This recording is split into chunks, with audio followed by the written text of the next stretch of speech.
Hey, listener, thank you for pressing play.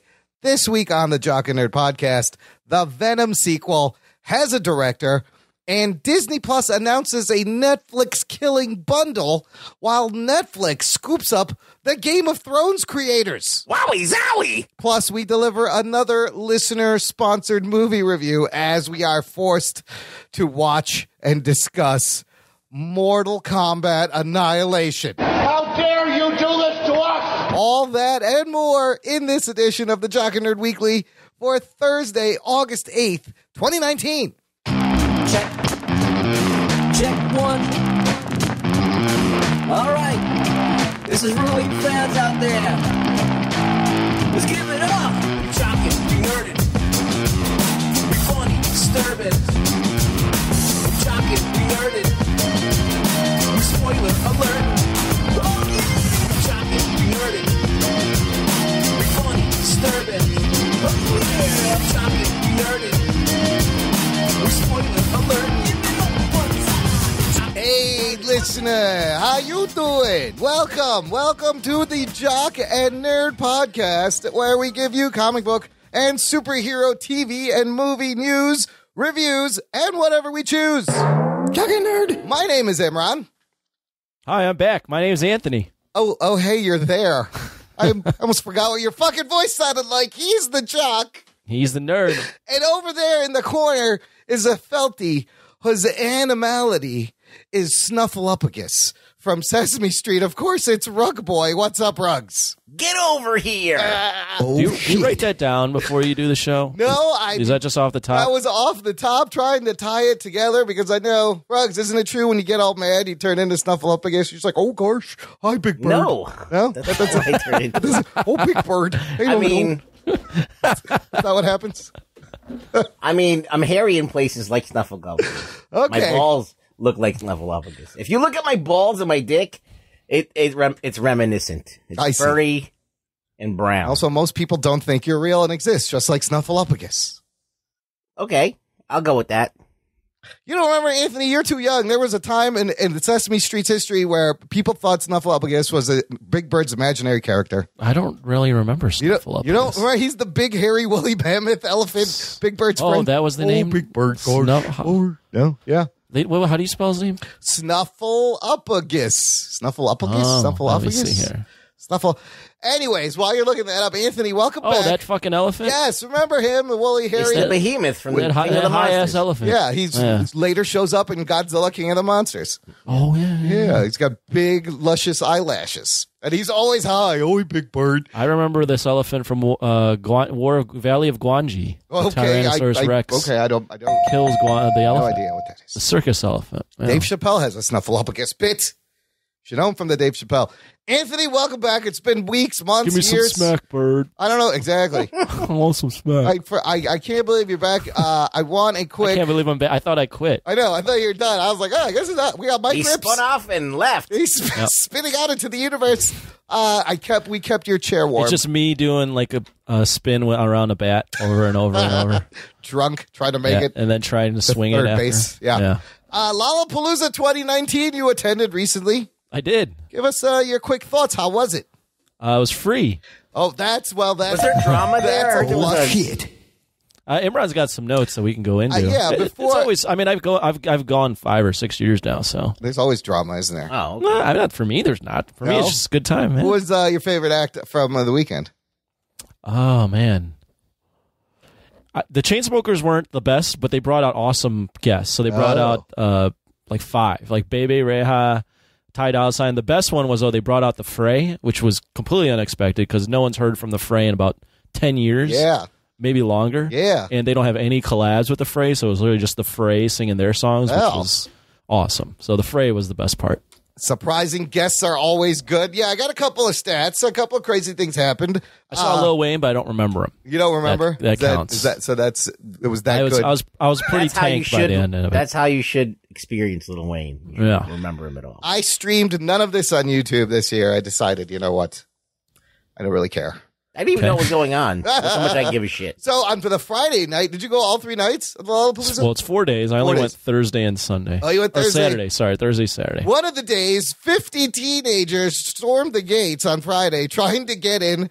That happens every year. It does. None of them got in. What They does were that stupid. mean, storm the gates? They literally so kids every year, this probably isn't unique to Lala, but it happens every year. They get online, they like form these Facebook groups where like, we're going to meet up at this time and we're all going to try to go in at this entrance point right here, and they will overwhelm them. So there's like videos of the kids online literally jumping over the fence all at the same time, and it knocks over the fence. Little did they know that was just the first fence in a line of fences. So they basically, what they did was jumped over the fence and put themselves in a pen. And, smart. So that they all got arrested. Shit. The best part, though, Stupid about that kids.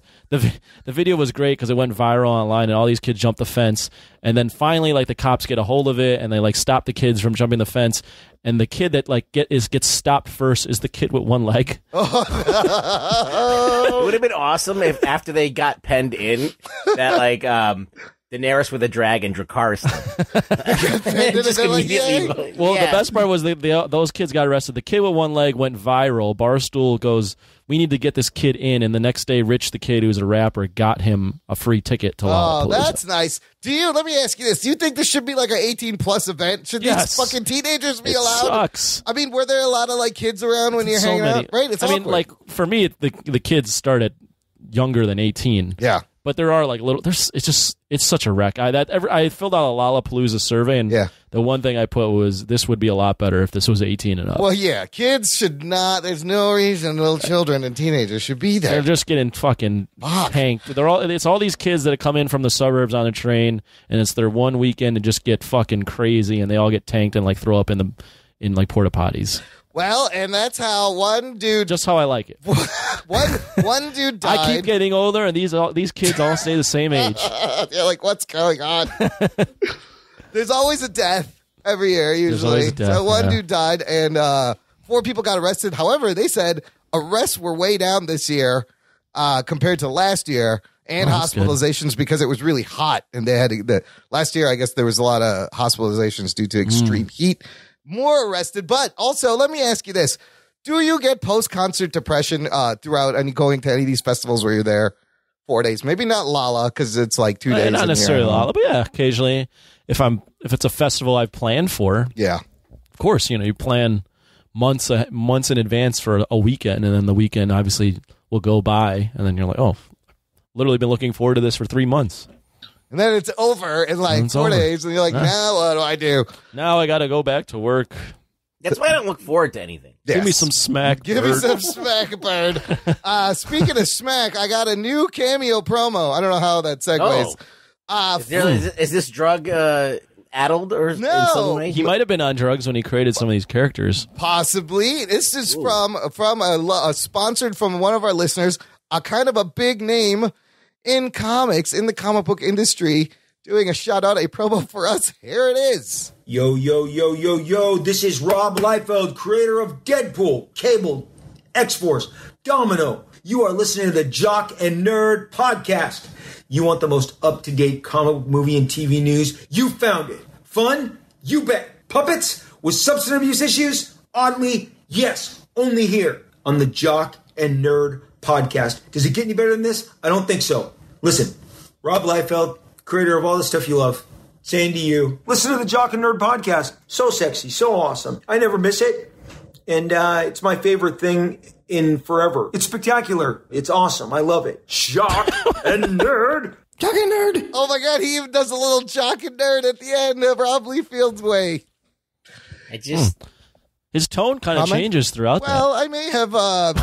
Did you slice them all together? There may be some light... How did you not listen to the level change? No, there's no level change. That's how he sounds. There may have been some light construction, but he did say all those words, listener. That is... Jock and Nerd. That is the point. All right, this is what we need you to do. Rob Liefeld promo. While the iron's hot. That's right. I'm not saying that you got to get more from him. Like, what are these cameos? Cameo.com. But just hit him up on Twitter about Jock and Nerd. Maybe we can get him on the show. Be like, remember this cameo? Ooh, I might Like, while it's fresh in his mind. tweet it at him. That's true. He just said our names. He listens. Rob, thank you for listening. You were very impactful to comics in the 90s. That's awesome. Let's get to the geek news. The Jock and Nerd Podcast.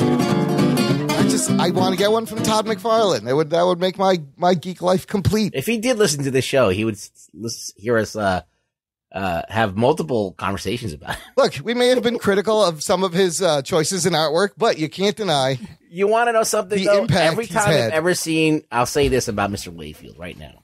Great feat. Every time I've seen him You guys at a are great. convention and spoken with him, Yes. he's been really great. Yeah, he's he- been a very nice person, actually. He loves talking So to the fans. I could say that with honesty and without any kind of like sarcasm. And I mean, when I was a kid, when that was coming out, it was everything to me. When I was a teenager in the middle of the 90s, and he was a fucking rock star. He was in a jeans commercial with Spike Lee. So his impact is there. And he loves feet. He loves drawing feet. He's not a drop in the bucket. He's not a drop in the bucket. He is Rob Liefeld, Yeah, he's still a guy. creator of all the things you love. You heard it first. Oh, shit. Anyways, see, something he didn't create is Venom. And we are getting a second Venom movie, and it has been confirmed after rumors. Andy Serkis is officially directing Venom 2. Oh, shit. Oh, You don't know Andy Serkis, an unbelievable mocap Oh, come on. performer. People that listen to the show know You think who Andy they know? Serkis They know is. that Yeah. he's fucking Gollum. Let's and not that insult he's our fucking Well, audience they and know tell he's us. Claw, at Caesar. least. He's Ulysses Claw in the MCU. And as well, as far as directing, he's not directed many movies, but he has a... That Mowgli movie. well, there's the Mowgli movie on Netflix. great googly Mowgli. Great googly But you want to know moogly. something? That's a pretty ambitious first film for him, or first major feature for him. What do you think? I think this is a good get think- for the Venom 2. I would say he's a master at mocap, so that's interesting. The Mowgli movie, I watched a little bit of it. Oh, you did you? Yeah, that's an interesting. I mean, I appreciate the ambition.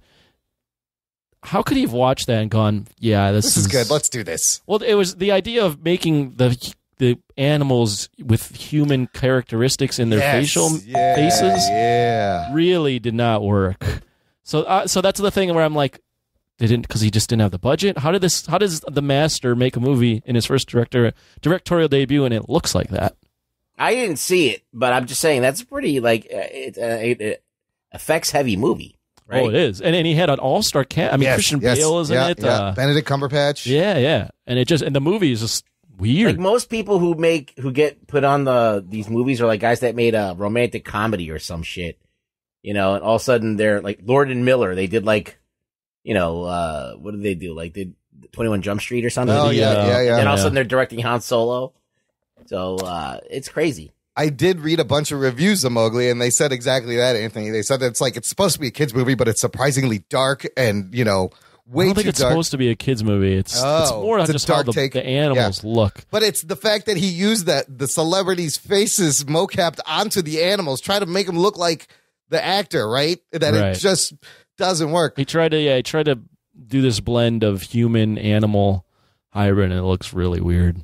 I mean, Baloo at points looks really fucking weird. I think this technology experience can only enhance Venom. It can't get worse, maybe.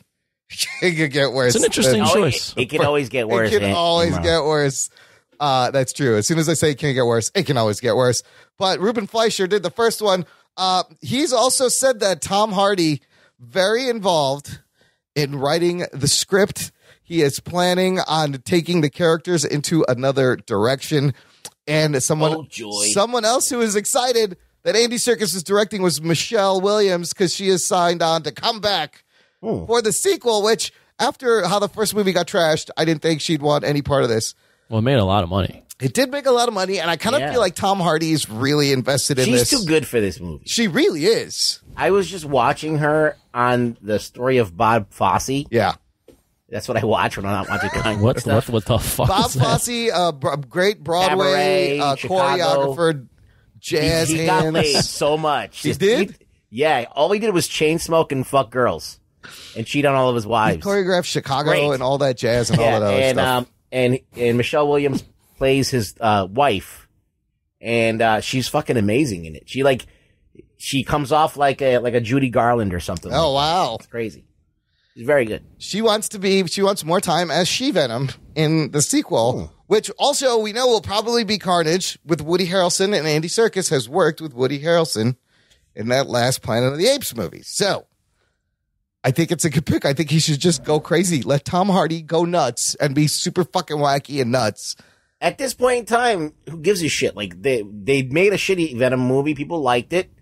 And they have a license to do whatever they want. It's like carte blanche.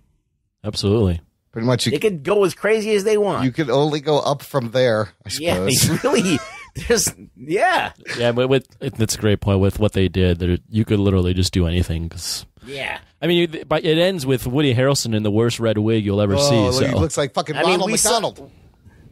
Mortal Kombat was bad. We'll get to that. Yeah, well, there's levels. Yeah, there's still a level lower. Venom is an Oscar nominee compared to what we're going to talk about Absolutely. later. Yeah. Venom is a fucking masterpiece. So it's happening. Listener, let us know your thoughts. Join our Facebook group called the Jock and Nerd Nation. It's closed. It's exclusive. It's just for our listeners. We're all in there. Mike Rips is in there. He posted his another short story we talked about in the last episode. Read it. Give him some feedback. Jock and Nerd Nation. Let's move on to Disney Plus and the streaming wars because we've had a couple of updates. I kind of knew. We talked about how these things are going to start to get bundled. Disney announces its first bundle. This is crazy. First of all, Disney. I think this is a good bundle. This is amazing. You know, the standalone app coming out in November, they've already priced at $6.99.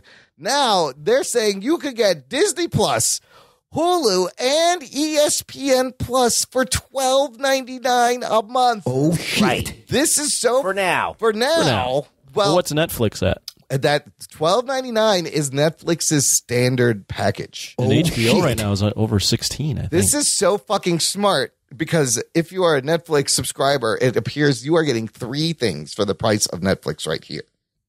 Yeah, Anthony, I think it's good. Would you get this? Like, does this talk to you? Yeah, it does. I mean, I already pay for ESPN Plus. I believe I have Hulu with my Spotify. But if I was coming in and wanting to bundle this, this seems like a no-brainer. I think I've already got it covered because we have Disney Plus as well. Yeah. So we're already going to have these covered, but $12.99 for the bundle, and it makes sense because Disney owns all 3 of these things. Yep. I mean, you get that for the cost of Netflix. I mean, that's crazy. I think it's a good getting into price, but I know that it's gonna, number one, gonna come up very quickly. And it's gonna come up like dollars and dollars and dollars very quickly. Number 2, I think that they're gonna start sneaking ads into all this shit. Well, the Hulu in this bundle, Yeah. it's the ad-supported version of Hulu, I believe. I mean, So now you're gonna be paying what you pay for Netflix, but you have ads everywhere. It's kind of turns into cable TV again. But to me, like, this is it's fucking genius. Oh, it's far from cable TV. You can still If pick I'm what you gonna want to pay watch. $16 a month on a subscription, I don't want to see shit. I want to just see my shows. You think ESPN's gonna have no ads? That's a good question. So they're double dipping. Before you used, you know what I mean? They're double dipping. They're getting like more money because you used to pay like, let's say you were paying like $20 for basic cable. You'd have to split that with the lion's share of all those channels. Now they're getting like all of this money, and they're giving you ads. Well, I mean, that's why the business. So we're getting fucked at the end of the day. That's why businesses do the streaming because you get the lion's share of the profit rather than splitting it with 900 channels. Yeah, so I don't think it's going to end up being a value in the long term. What's on ESPN Plus? Why do you find yourself going to ESPN Plus? Well, I'm a big UFC guy. So that's right. UFC you had to get it's that. Pretty exclusive. They have a bunch of other sports, college football, boxing, all sorts of different things. That's not on like their cable channel that you get. It's all a lot of it's ESPN Plus. I wasn't the biggest believer in ESPN Plus, but I got it, and it's one of those things where I got it one time, and now I just don't feel like canceling it because it's only $5. Yeah, they got you. So they got you in. We're gonna get Disney Plus. I have a shared login for Hulu, and I really don't give a fuck about ESPN Plus. I've never watched Hulu in my life. Hulu has some great shit on there, and there's movies and documentaries. My point is, this bundle for me, I wouldn't get it because of the ESPN. I don't care, but I could see the broad appeal for people. Also, this will make it harder for Netflix to incrementally raise its price that it's known to do, because now they've just matched Netflix's standard subscription at $12.99. I think they're all going to rise together. They're going to have to, like gasoline companies. Once they have you, they're going to just pick up the cost. People are going to have to make a decision, though. They're going to be like, do I need the DC Universe and CBS and Amazon and Netflix? The DC Universe, isn't that moving to the Warner Brothers app? What's the Warner Brothers app? HBO Max, dude. Yeah. And that's going to get not all the DC stuff? They said it's going to be on both things. So they're keeping the DC Universe app. Who are going to be the players in 5 years from now? Ooh, 5 years. That's such a like Apple's going to be gone. Or you think Apple's going to? I don't know if Apple Plus Apple's survives. a wild card, and we haven't. Apple's not even a wild card. Apple's like what are they doing? Like what? That's not even like I'm interested. It's what is it? Yeah, what is that? What is that? Warner Brothers is going to have a service. NBC will have a service. I think Amazon will still be around. Netflix has a huge head start and has kind of, set that's 4 things. The model. Disney will be there. So 4 things that cost let's say $10 a month minimum. Yeah. So for each one of those, to get all 4 of those or 5 of those, you have $50 right there. Now $12 a month, $13 a month, it turns into like $60, $70, and then you got to pay for cable. So now you're paying. Well, you wouldn't pay at that point. You would assume you're not paying for cable. I mean, you're paying for internet. Internet, right? Yeah. So you're paying for that. It's a wash. Yeah, you're not saving anything. They're just making it harder to find. This has never been. I mean, at first it started out as a money saving play, but now it's not. No, it's still not a la carte like it's supposed to be, though. Well, it won't be. That was the dream. That was the dream. Was like I could get this channel, that channel, and only pay for those things, and not have everything bundled in that I don't want. And now they're bundling shit together. Like I don't care about. I don't think you want a la carte though. Because if it becomes a la carte, that means it's all run by one company. Because everyone would have to play nice with each other, and then they can tell you what they want. If it becomes a la carte, then they're control. There's one person controlling everything. If you can just select from what company what shows that you want, like your individual show. But for that to happen, all these companies would have to agree to be like, yeah, you can take our content. Yeah, you can take some of our content. How much would you pay for like one show? One TV show? Yeah, like $1. A month? Per episode? A month? It's not on all year. I'd pay $1 per episode.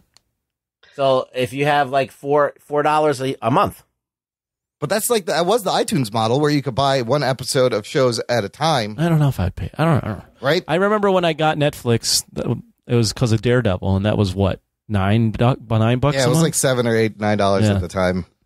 Yeah. Now it's 13. But look, it's going to happen is there's going to be so many different bundles, so many different streaming services. It's no different than when you're trying to sign up for cable and you're like, oh, which package should I get? This one with these channels or this one with the expanded channels? Yeah, so it's the same shit. It's all going to go back to that same shit. We're not getting like the dream was. That's what I'm saying. We're still regressing. We're not progressing. We were supposed to go to a model. Yeah. We're supposed to go to a model where we get what we want exactly and nothing else that we're paying that we don't want. Remember we said, I want MTV, Bravo, and this, and that's all I want. No one's doing that. Now, for me, like, it would be nice if I could just pay just to get the Marvel Disney Plus shows, right? Do I got to play Disney Plus? I'm not going to watch all the fucking cartoons, but I thought that's it would not be an option. Cool that you pay for the amount. Right, so let's say you can buy a 10 show package, you can buy a 20 show package, you can buy a 50 show package, and you just sit there and you click, and then the ones that you don't like, you unclick them, and then that's how you fund your show that you like, and that's how your show gets funded. You're buying time, and almost. so that way, like if you've selected that show to watch, then it gets funded, and your monthly fee goes to that, and it makes that show better. You know what I mean? You could say, like, look, I want all my money to go to this show. I don't watch anything else. Like, turn off all the other shows, and that show will get your full $7-8 a month. The money doesn't go to the show. There's fucking 200 people in between that get a cut of the money. Well, yeah, whatever. But, I mean, the show will get funded so to be better and last longer. You can't kickstart a Game of Thrones. Well, you could, I guess. You're talking about just doing, like, a GoFundMe for a TV show. Well, that's actually genius thinking, and no one fucking wants to do that. It'll never happen, Rugs. Sorry. Because that's probably the worst profit margin model out of all of us. Is it really though? Yeah, you make the best content though. Yeah, but they want to lock you in for a subscription. month to month. So Disney announces all this. Meanwhile, over at Netflix, they have won the bidding rights for Game of Thrones creators Benioff and Weiss. They just signed a 5-year, 9-figure deal. Oh, shit. We're talking somewhere $200-300 million deal exclusive with Netflix, leaving HBO. Disney was also bidding for them. Amazon was bidding for them. Netflix wins. And that I think one thing this means is that Confederate show for HBO is probably definitely dead. Good. They're not going to be doing that. It didn't need to happen. But what do you think? Is it were they going to give us more shows that start out really good and then just kind of peter out at the end? And yeah, they got J.J. Abrams, David Lindelof-itis. Anthony, would you be interested in the next thing Benioff and Weiss do? It's one of those things where if you would have asked me before this end of this Game of Thrones season, I said absolutely. Right. Does one bad season tarnish them? No. Overall, the show is still amazing. Right? Yeah. I mean, that's the I'm trying to take a step back and like get away from all this rage and go, okay, they had one bad season. Yes, that season was them creating a lot of their own content. Yeah. But 6.5, 7 seasons, they did a pretty damn good adaptation of something. And as I've mentioned before, adapting comics or source material or books isn't as easy as one would think. Otherwise, all the movie adaptations we see and TV show adaptations we see of literature would be amazing. Would all be good. But yes. Most of them aren't. No. Most of them suck, and we talk about them on these shows. Usually the book is better. So, I don't know. I think I'm curious to see what they produce. Now, if like it starts out and it's shitty right off the bat, then no, I'm not going to keep watching it because I know that it's probably going to continue to suck. Well, if you were them, like, how are you feeling coming into this deal? Are they worth $300 million? I think they're like, fuck yeah, we got this money. Yeah. I can't believe someone paid us. Well, Do you think that the pressure's on to like now deliver the goods though? Yeah, probably. I mean, I'm sure there's going to be eyes on them. They don't give a shit. You think they're just going to like phone it in now? I don't Because know they if basically they hit the gold mine there. They did. I mean, I think they do care.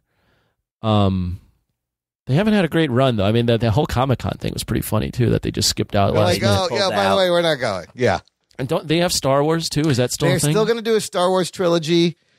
They wrote for a Universal Kurt Cobain project, and then they're opposed to adapt the Prison Break tale Dirty White Boys for Fox/Disney.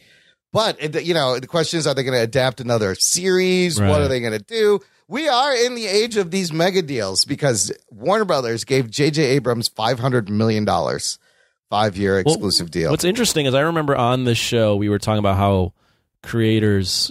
You remember we were talking about how movies used to be back in the day used to be marketed like Martin Scorsese. Yeah, the director or the actor, even. Yeah, and it seems like now with this rise of original content needing to be created for streaming services, the creators are kind of coming back, right? Which is really awesome because right now, as a creator, like these services need content. They're trying to grab up every obscure. I mean, I don't know if they're the best book, creators, but we've got names. We got names, and now these creators, like your J.J. Abrams, your Benioff Weiss, they're pulling 9-figure deals with these streaming services to create content and a brand for them. Like this is the world we are going to see. Isn't that crazy though? It's nuts.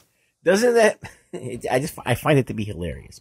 Not to disparage Benioff and Weiss, but I mean, there are guys that have been creating like fucking loads of content for generations that never made this kind of money, that never got this kind of deal.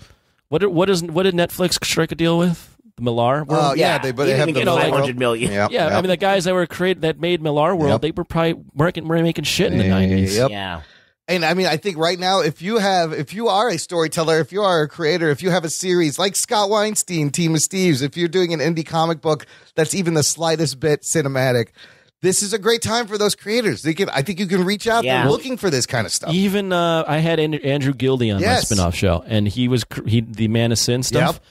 A agent found him. You can listen to that episode. An agent found him and was like, "I like your stuff. I want you to keep going. We're going to partner up, and I'm going to I'm going to groom you so that your stuff gets on these Netflix movie. Like people are looking for this stuff. Like fresh minds or fresh creators are like getting opportunities now. IP is gold, but they're like fast tracking their shit to TV. Right, which doesn't always to create the next Walking Dead, Game of Thrones, blah blah blah blah. But it's that process that will determine whether it's shit or you're actually going to slow down and make something good. Like the guys that made The Boys, which we'll talk about next week. Yeah. I don't think, what's his name?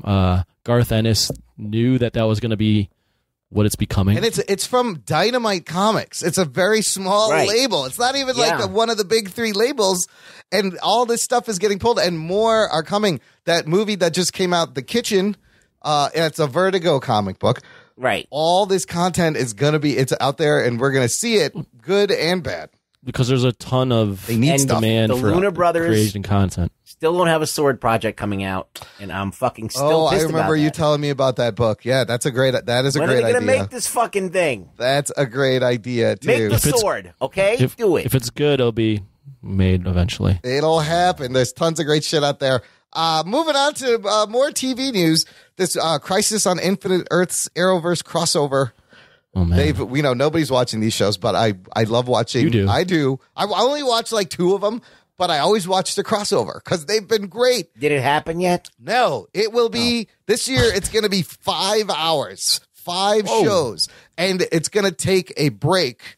It's going to start on Supergirl, Batwoman, The Flash, December 8, 9, and 10, and then 5-week break. Come back next year. Arrow, January 14th. And then Legends of Tomorrow. Is the Arrowverse on DC Universe app? It is not yet. It's still on CW, I think, but that's going to change. But they've added another cast member to this crazy Crisis on Infinite Earths. This is pretty awesome. Kevin Conroy, the voice of Batman from Batman the Animated Series and many of the animated films, finally will have a chance to play live action Bruce Wayne. Well, what's he looking like nowadays? Oh, he's old. Look him up. Look up Kevin Conroy. He's kind of got a very sculpted, weathered, worn in. But imagine him as an older Bruce Wayne from the future, like a Batman Beyond Bruce Wayne. Like he could play that guy. Well, his neck is like a stack of dimes. But he's got that voice. He has a great voice. So it's him. What's the dude that played Robin that was laughing Burt about? Ward will. We don't know who he's playing. Burt Ward will be in the crossover. We got 2 Supermans. Can you just have them both? One be Batman, one be Robin. Burt, 72-year-old. Even though they've never worked with one another. Maybe. I mean, I think it's great for Kevin Conroy to actually get to play Adam Bruce Wayne. West. Yes. Absolutely. He would have been in this. He gone. But there was rumors of like Linda Carter, Tom Welling, Mark Hamill playing the Joker. I don't know if these are going to happen. There's a way where they could write this where it could be a nice little love letter to what they've had in the past. And the cool thing is that penultimate episode, the Arrow, the second to last episode on January 14th, co-written by Marv Wolfman, who Marv Wolfman wrote, George Perez drew Crisis on Infinite Earths, the comic book. So I'm expecting Oliver Queen to die in that episode because they're ending the show. It's been fucking 8 years. Kill Oliver Queen already. Okay. I think he's done. He has failed the city. He has failed the city. But also rumors possible there'll be a spin-off coming out He's of... become something else. He's become the anti-Monitor. Black Lightning also will be making his first appearance in the Arrowverse crossover. They've not crossed over. And I hope they do the thing where someone's holding a dead body like on the cover where Superman's holding Supergirl's body or the other way around. Supergirl's holding Superman. I forget what it is. I think it's Superman holding Supergirl, right? I think it's going to be Melissa Benoist Supergirl holding Stephen Amell dead. That's how they're going to do it. And then they'll just spin off another show. I guess I'll have to watch it now. It's Crisis on Infinite Earths on television. It's not. It's not. But, it's not. But they got whatever. They got the Monitor. They got the Anti-Monitor. They got all this crazy. It's probably the best they're going to be able to do with being on CW with what the money they have to work with. I mean, Flash is getting on in its years. A bastardization. Yeah. That's done poorly for TV on a like teeny bopper show. net. Yeah. I don't think these shows are going anywhere though, because Batwoman is starting. The Flash is. I'm sure they're doing very well. They're going to do another spinoff of something probably. Yeah. I would love to see like Static Shock. You could add Static Shock to this universe. Be cool. Love the Static Shock. I think that girl that was on our show was Alex. Yes, from A Place to Hang Your Cape. She's probably real giddy about all this. Yes, she loves the Arrowverse. The TV voting is done, and they have announced the winners on the podcast. Podcapers, go listen, find out. Oh, okay. Find out who won. Last thing. I'm glad we could do that preview. Who won the ship? I don't know. Don't spoil it for me, Roggs. I'm going to find out. I don't know. I'm UPS. It was the shipping company. I think FedEx beat out the best ship. FedEx. There's an arrow in the logo. You notice that? It's amazing. Yeah, right there. Right by the X. Last thing in the news, you guys, if you liked Shin Godzilla, did you like Shin Godzilla? What do we think? Would you say you liked Shin Godzilla? I would give it a positive review, but it's not my favorite Godzilla movie by any means. Anthony, could you say you liked Shin Godzilla? It's an interesting take. Yeah. I give them credit for trying something different. It is not at all rewatchable. Well, if you like, It is a one-time watch. you're going to like this. The team that brought you Shin Godzilla is now doing Shin Ultraman. Oh, What is shit. Ruggs? What is Shin? What does that mean? Do you know? It's in multiple meanings. It's got true, real, new. Oh. All means all of okay. those things. New Godzilla. Because no one in America really calls it Godzilla Resurgence. They all call it Shin. Godzilla. Yeah, the American title, Godzilla Resurgence. Hideko Anno and Shinji Higuchi, they've announced they are doing a similar thing with Ultraman, giving you Shin Ultraman to come out in 2021. So what's this going to be? People sitting around in a conference room talking about Ultraman. Yeah, I mean, if they do this. Is there any precedent for even doing a serious Ultraman? No, I mean, if you watch the anime, it's fucking amazing. The one that just came out on Netflix. Oh, there's a new Ultraman anime? Oh, yeah, it's fucking badass. All I know about Ultraman is the 70s stuff, which is very wacky. I don't like the 70s stuff, and I think that John Belani just fell out of his chair. Oh, shit. Because it's just basically like, it's like, there's not even an attempt to try and create like this, make my suspension of disbelief go away. There's it's like you could see the eyes in Ultraman's like mask where the guy has to see out of. Yeah. So he's got like these like big bulbous alien eyes, and there's like these like black holes that that the guy in the costume has to see, and you see the zipper on the back. It's like it's just and then there's points where he's making this T pose so he can make a laser come out of the side of his wrist.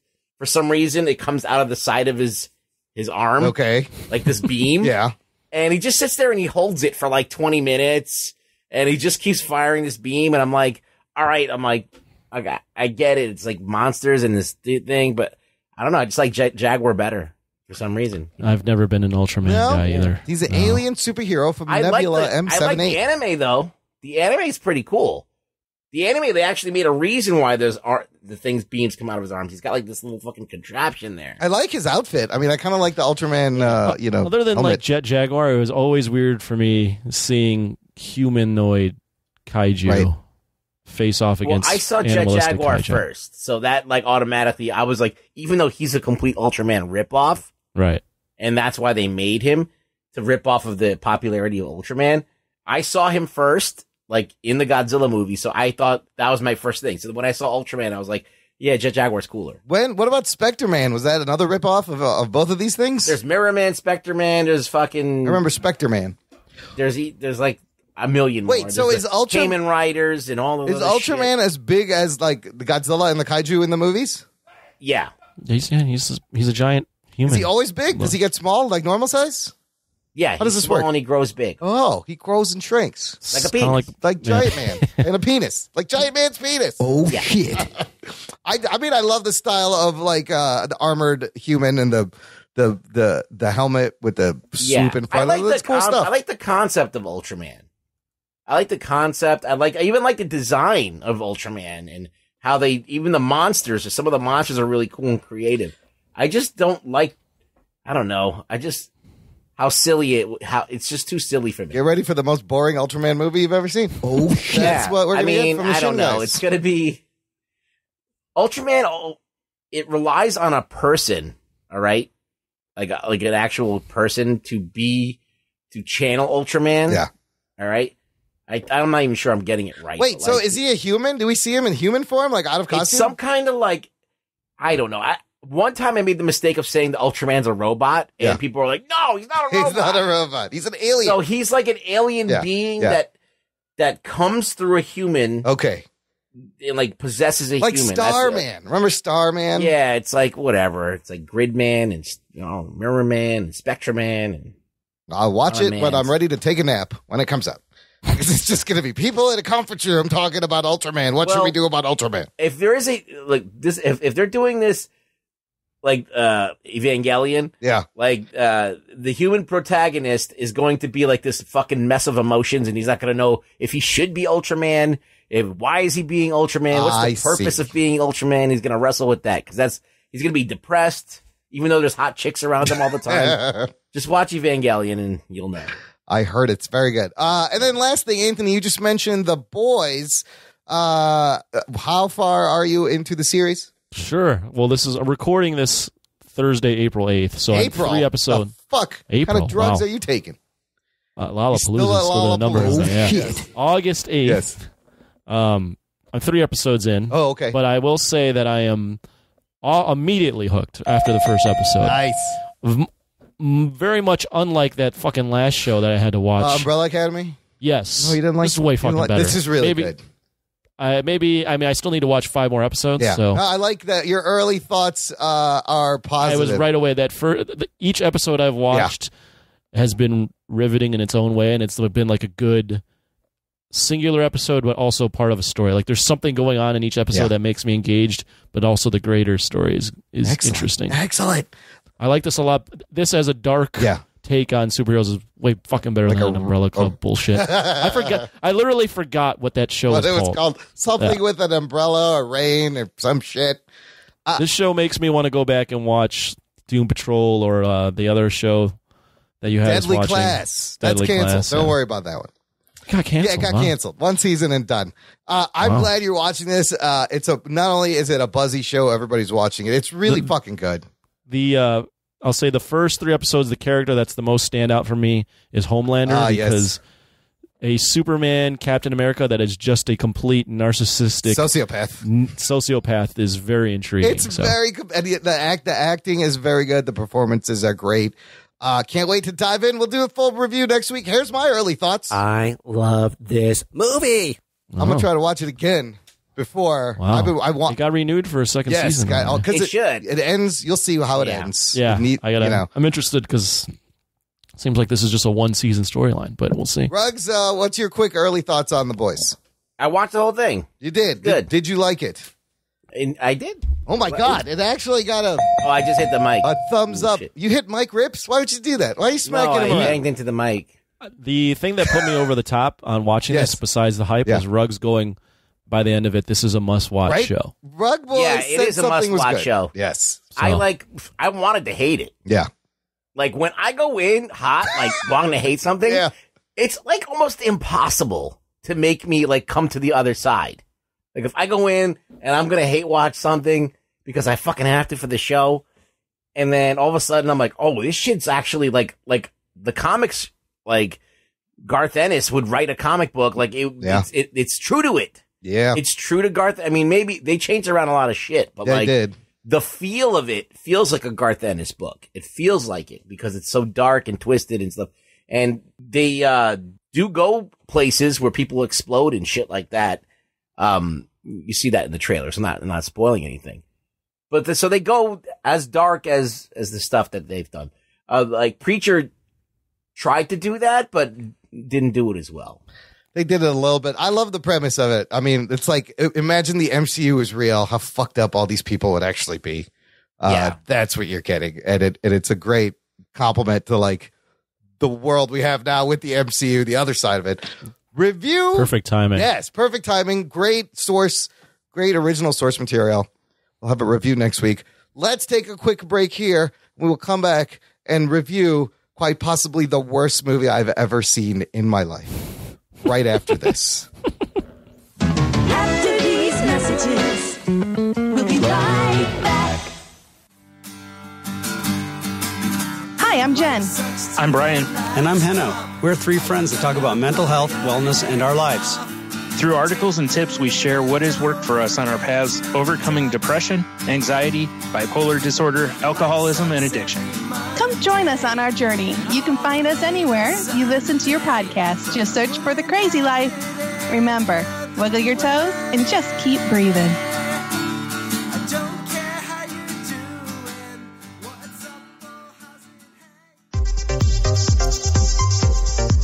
What's up, guys? This is Gerald and my buddy right across from me, as always, Andy. We are Two Peas on a Podcast, and we want to invite you to join us weekly as we discuss. What do we talk about? We talk about a little bit of everything.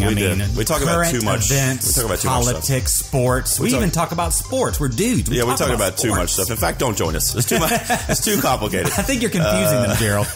We are a weekly podcast discussing current events, pop culture, hot topics. Hot. The topics are hot. Not the retail store, just hot topics. Well, I used to love. That was a great store. If anything happened at Hot Topic, we would discuss that as well. You want to get you a black Metallica shirt and some studded earrings? Yeah, we'll talk about that. But my name's Gerald and my buddy Andy, and you can catch us on Two Peas on a Podcast. Please go to our website. It's twopeasonapod.com. Check it out. Check us out on Twitter at Two Peas on a Pod, and subscribe via iTunes or Google Play.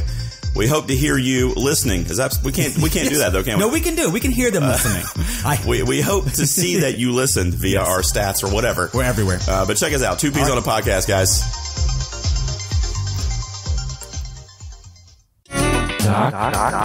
And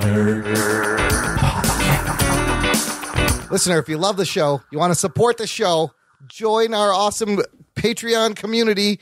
Join our fan club. Visit jockandnerd.com/Patreon. You will get access to a bonus RSS feed that has lots of bonus content, post shows, instant reactions. All the shows come out early. And like we're going to do in a little while, if you sign up for $10 a month, you get to pick a movie and force us to watch it and review it. Oh, shit. And this is another pick this week that has backfired on myself. Usually this is the tier where we make Anthony watch things that he would never watch, except this time. Right, Anthony? Absolutely. These past two have been awesome. The last one we did in the feed. Movies from my childhood. Episode 280. We fulfilled an order for Mighty Morphin Power Rangers from 1995. And at the time, I thought, I was like, this is the worst movie I've ever seen. Oh, I was wrong. And I think this is really funny because right now, if you look at all like the big geek podcasts, movie podcasts, everybody is going to be talking about Hobbs and Shaw, reviewing Hobbs and Shaw. Not here, listener. Not here. Oh no, we think we dare to be different. We think outside the box. We're doing Calvin and Hobbes. I don't even think there is a box. It's more like a soft gel-like membrane. That's real pudgy and soft. What we are doing is we have been forced to watch the amazing Mortal Kombat Annihilation. Oh shit! From 1997. Before we get into that track, yes, I saw this earlier today and I just thought about it now. Okay. It has to do with the last segment where we were talking about Disney Plus. Yes. Did you guys see that what they're doing with some of the Fox properties they acquired? Well, some of them are going to go straight to Hulu. Well, no. It's just, I don't know. You mean the Home Alone? This. Yes. They're remaking Home Alone, Cheaper by the Dozen, Night at the Museum, and Diary of a Wimpy Kid. For TV, right? For Disney Plus, yeah. Did you see the picture? First of all, don't touch Home Alone. Have you seen Macaulay Culkin's? The one that's getting the most uproar is Home Alone. There's no need for that. Have you seen Macaulay Culkin's response? He tweeted a picture of him sitting on his sofa with a gut hanging out, eating like popcorn, looking like a schlub. He goes, hey, this is what it's going to look like. Here's your Home Alone. And I don't appreciate this, which is great. Apparently, I don't know where I read this, but the rumor is it's not going to be about a kid being basically MacGyver and robbers sneaking in, but it's going to be about these two adults being MacGyver while kids storm their house or teenagers. Yeah. I don't know about that. Don't call it Home Alone. It's like old Home Alone. Call it. It's like the flip. Like the old people are now defending themselves. So it's just an excuse to beat up on kids? Doesn't seem very Disney friendly. Like if you're like in your 60s, maybe it's all right. Oh, don't ruin Home Alone. That's what they're doing with some of the Fox stuff. So, and then some of Disney reported like a huge Q3 loss because of like Dark Phoenix, and they're going to slow some of the Fox movies. A lot of the projects that have been canceled, that haven't, are going to go straight to Hulu. They're trying to figure out. There's been tons of layoffs on fucking the Fox side. So I don't have a ton of connection to the other stuff, like Cheaper by the Dozen or Night at the Museum, but Home Alone is how can you make ingrained in my childhood. It's my favorite Christmas movie. Like, we watch that every Christmas. That's another movie, like True Romance. Made my parents disappear. A whole cheese pizza just for me. Kevin, you little, what does he call him? He's like, you little twerp. Look what you did, you little twerp. Yeah. What if they did Home Alone with Post Malone? That should. I That would actually I think sell. Post Malone should star in the Home Alone. Post Malone should be the guy opposite. Macaulay Culkin? No. The two robbers. Oh yeah, He should Joe be the- Pesci and Daniel Stern. Yeah, he should be Harry. And yeah. Marv, Marv, the yeah. Wet Bandits. Why are you gonna do that? Why are you gonna do that, Marv? Every time, Marv. We're the Wet Bandits, Harry. How's With the anybody wet gonna know? And then the second one, we're the Sticky Bandits. Sticky Bandits. He just wraps tape around his hand and steals out of Goodwill. Yes. First one is a classic. Anyways, we're not here to. I thought the first and the second ones are great. They're great. And then the third one, it has Scarlett Johansson in it. And isn't it? It's not Macaulay. No, it's a different kid. Scarlett Johansson's the teenage girl. Oh, Black Widow's in there. Wow. Yeah. But we're not here. This is not a Home Alone podcast. Sorry. I could. We review that whole movie. We could review. Maybe we Home should Alone do it. We should just do that for the for the Patreon, or maybe for a Christmas review. But we are here. Whose fault is this? Listener Patreon sponsor John Campbell. Thank you, John. I am Detective John Campbell. I'm a copy with it. It's not a tumor. We have to do that every time we mention John Campbell. John Campbell picked this movie. He has been a patron for 12 months. Currently gives us Thank you. $15 a month. Oh, Holy shit balls. Thank you so You rich. much. I'm rich, bitch. I bought this baby straight cash. Here's when he announced on our Facebook group, Talk Under Nation, his movie pick. He said, after much deliberation and gathering some inspiration from today's episode of Jock and Nerd, this was back in November of 2018. You guys were speculating about the title of Avengers 4 being Annihilation. I felt the need to stick with that theme and pull an instant classic out of the hat. Instant classic.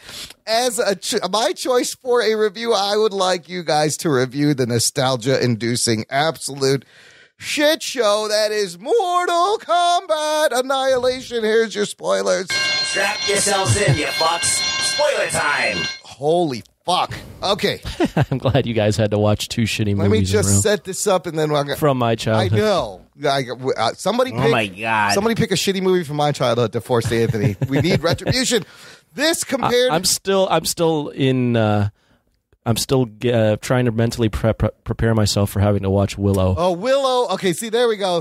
That'll be some good. I can't wait to watch Willow's that. great. That's going to be some great revenge. Is Battlestar Galactica on there no, that's too? it. Or No, the movie? on our Patreon list. No, it's not. Serenity. No, Firefly is. Firefly and Serenity. Firefly. Waterworld. Oh, we saw did that already. Waterworld. We've done a bunch of them. That's a bad one. There's some good ones still. We've done almost half of them. So we are fulfilling John Campbell's order. Man, we're at an amazing pace, only doing half of them in a year. We've done half of the We total. can do more. I know. This all was has to be- painful. we got to make fun of ourselves. Absolutely. It's all a matter of just saying we're doing it this week, and then Yeah, we just true. do it. And then you got to find the movie and sit through this god awful fucking. Anyways, Mortal Kombat came out 1997 November. The sequel. The sequel, the first one comes out in 1995, loosely based on the Mortal Kombat game and franchise. It started in 92. This movie, though, is loosely based on Mortal Kombat 3, I believe, right? 2 and 3, I believe. 2 and 3. On Rotten Tomatoes, listener, you may be wondering, Mortal Kombat sitting at a whopping 2%. Oh, shit. It's one of the worst movies of all And that's time. generous. Average rating 2.3 out of 10. Yes, box office wise, I don't have a production budget. It made 16 million opening weekend, finishes at 51 million worldwide only after a couple of weekends. This movie directed by, does it even matter? Who fucking... Yeah, let's call this person out. Let's call this person out. His name is John R. Leonetti. Oh, shit. What has he done since? Whoa, that is a good question. Back in 1997, he did this. He has 11 director credits. Mortal Kombat Annihilation, his first movie. And then it shows. then he does The Butterfly Effect 2 in 2006. Oh, that was with Lois Lane or something? I think so. And then this says Annabelle 2014, Wolves at the Door. I've not heard. Wish Upon the Silence. He's working on something at the Hop. No, it doesn't matter what this guy's done. But this movie stars 2 people from the original movie, and then So everybody just left. And they just recast. Everybody. So the girl ended up going to Happy Gilmore and being I want to touch the hiney girl, right? Brigitte Wilson or whatever his name is. Liu Kang, Robin Shao coming back to play Liu Kang. Talisa Soto still playing Kitana. And then everybody else recast. James Remar, Raiden, Sandra Hess playing Sonya Blade, Lynn Red Williams as Jax, probably one of my favorite characters out of this whole movie. Brian Thompson, Shao Kahn, and other people playing Sindel and Jade and Motaro. People you've never heard of, you've never seen from again. They actually got a Native American actor, Lightfoot, to play Night Wolf, who's like the Native American wolf character, right? So, right. Yeah, he was in the Little Indian in the Cupboard or something like that, right? Good on them. And then one dude, JJ Perry, played all like the Robot Ninja versions, like Cyrax and Scorpion and the other one. Wasn't Ray Park in there too? Ray Park in the first one? No, he's the stuntman in this movie. He probably is. I believe so. Oh, Ray he's Park. Raiden's, yes. Yeah, he's Raiden's stuntman. I could see his face during the whole fucking scene. He's Raptor number 3. Oh, he is Raiden's stuntman, where they didn't really try to hide it much. No. Like it's Darth Maul. Boy, so what the fuck's he doing in this movie? Look, this movie is so confusing. Because honestly, I've seen the first one. I don't remember it. This movie picks up right where the first one left off. Can I get in that? Yes. Or let's get into. Well, the reason why you're so confused is because if you didn't literally watch the first one minutes before, you have no idea why the fuck this movie started. It takes place immediately right after. Immediately. You literally have to watch both of them. And the best part is that it starts right after the first one ends, but it has a completely different cast. And then they just undo what they did in the first movie in like 5 minutes. Right at the beginning. Yeah. Doesn't like the main guy, like Liu Kang, like become the champion and defeat everybody in Mortal Kombat. And then all of a sudden in this movie, he's like, I don't know what I'm doing. I'm too scared. That closed the portals. Yeah. Well, look, let's start like this. Anthony, I want you to take me through your connection to the Mortal Kombat franchise, the first movie, and then what you thought when you saw this movie. So Mortal Kombat, along with Street Fighter, and to a lesser degree Tekken, are like the fighting games of my youth. I was always more partial to Street Fighter, but I equally enjoyed Mortal Kombat. Did you play these in the arcade or on consoles? Yeah. In the arcade. Both. Nice. Both. Nice. You could play them on the console or the arcade. Mortal Kombat was always the little more edgier one, and Street Fighter was like the kid safer one. But I loved both. So Mortal Kombat was a big place in my history as a child. I remember Mortal Kombat 1, seeing that in the theater and just geeking the fuck out. And I don't know if that movie's aged very well. Probably not. But I thought at the time it was fucking amazing. So Mortal Kombat Annihilation, as a kid, I had no idea it was even coming out. All I remember is seeing it at my friend's house one day and going, oh, fuck, this is the sequel. Wait a minute. Why aren't anybody that I recognize from Mortal Kombat in this movie other than Liu Kang? Right, so that was the first thing. And as a kid, you watch that movie, and even I was 9, 10 years old, even as a kid, I was like, something's weird about this fucking movie. Like, this isn't... I didn't know that it wasn't good. I just didn't think it was... wasn't blown away. I was going, what is going on? Like, the characters that I remember in the video games, like Ermac and Cyrax and Motaro, none of these characters look as good in this movie. Oh my god, that first shot where they show you all the bad guys on the Shiva and all the worst all those green screen I have ever seen in my life. So revisiting this movie now, even back then as a kid, I knew this was not something worth watching again. But revisiting this movie now, as I mentioned earlier, if we had talked about Power Rangers a while ago being really bad, this is worse. I didn't. This is a lot. This is a lot worse. So this Whoever is literally did the one of the effects on this movie needs to completely just hang his head in shame. Oh yeah, lock himself in a closet and never be spoken of again, because it's just so bad. Like the green screen, it's so bad. There's like parts where you could actually see like the digital screening and like things popping in and out of the screen. It's so fucking bad. It's like they didn't even try to blur the edges. They just left them like all fucking bad. And they didn't color match anything. It's dog shit. It's dog shit on a hot day mixed with like urine and a little like, I don't know, just a little bit of like, the trash, burning trash. It's one of those. That's what it is. When I was watching it again, it reminded me that it seemed like this movie had absolutely no budget, and they knew it, and they didn't even try to cover it up. They didn't care. Yeah. Like, they could have, like, I don't know. They could have, like, written a way around this so they didn't have to do all this other shit and still made a good movie. But, like, they didn't do that. They just were like, we're going to have no plot. We're going to have shitty effects. We're going to not give a fuck about anything. Yeah. And you're going to watch it. This is the first time I've watched this movie. I played the video games. I love playing Street Fighter, Mortal Kombat, and you're right. What set Mortal Kombat apart? It looked more realistic, and it was more violent and bloodier. Yeah. And you saw motherfuckers get their spines ripped out of their bodies. And I'm watching this movie, and I don't remember the first one. The whole time I'm completely confused. I'm like, what the fuck is going on? I'm like, is this a spoof movie? Is this a made story? by a student? Is this a student film project? Why so It's much? not even good enough for that. It's not. It's like bad for that. It's like somebody made this as a spoof of a Mortal Kombat movie. Can I just play you? And the dialogue is brilliant. Here's my favorite line right at the beginning. It goes like this. Oh, the music. Here you go. You're alive.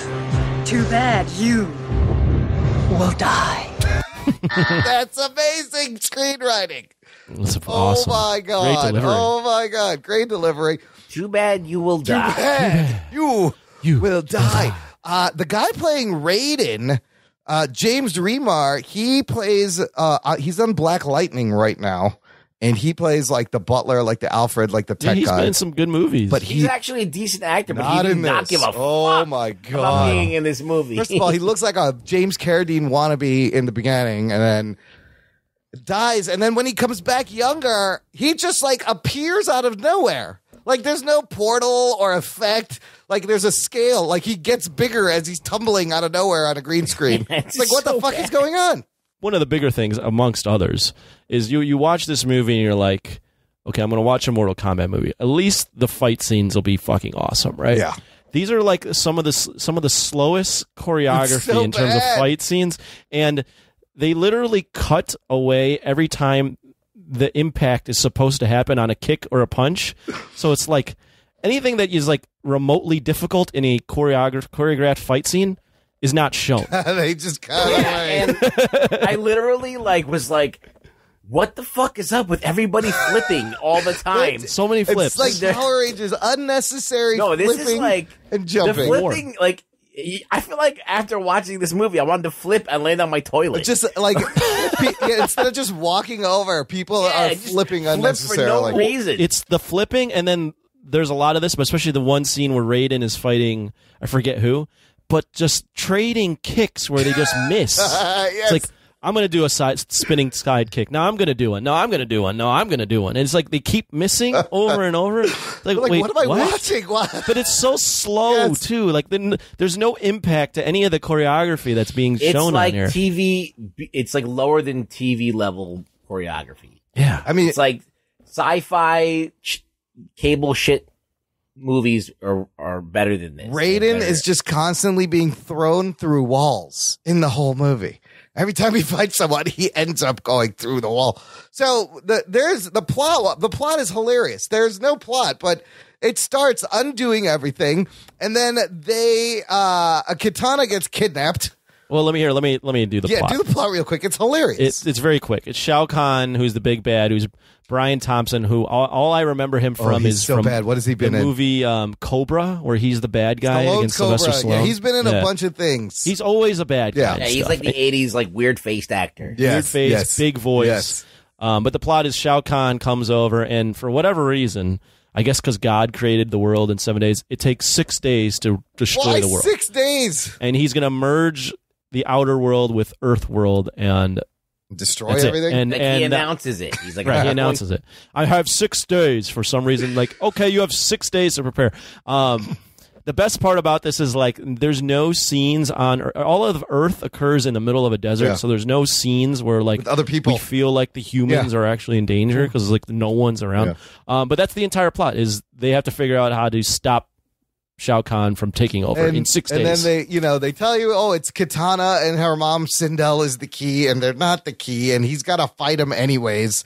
There's a scene with your boy, the Native American, where the Native American's like, there's 3 things that you have to do. Oh my God. Okay.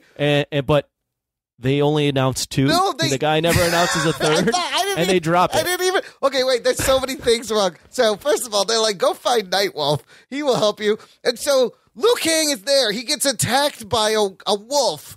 The wolf gets up, turns into a human. Now, Liu Kang is looking for someone named Nightwolf. What is the first thing he says? He goes, "Who are you?" I'm like, dude, you're looking for a dude named Nightwolf. And then later he goes, well, if you are Nightwolf, who the fuck else would this be? Do you see any other wolf guys walking around? And he says three. I only saw 1 challenge, and he called that one the second. 1 test. I was like, wait, what the fuck? What happened? I thought there were 2. What happened to the third one? No, and then they there is no just third drop one. it. The third one gets completely dropped. And then Jade just shows up, and everyone trusts her when she's clearly not to be trusted. Naked. Yes, she's hot. It's one of the worst swerves ever. Like, you clearly know that it makes your main character look so dumb. She takes the role of the hot body girl that was in Power Rangers. What was her name? Whoever that was. It's the same role. But oh my God! And then the balls of travel. The tunnels through the earth. Yoink-tight balls where they have to be up against each They're other. hanging just awkwardly very close to each other.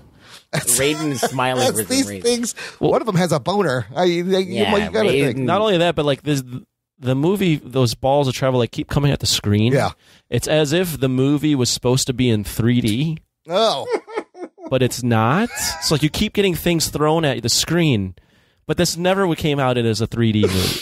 Oh, it didn't. Why? Why are you doing this? Why is this happening? If this was a horrible B movie, that was never released in the theater, I could be like, okay, it's fucking really shitty. And what the B movies usually do is that, all right, we have a terrible plot, we have no money, but we're going to show you boobs. And they tried to do that with Sonya in a mud wrestling contest with the other girl.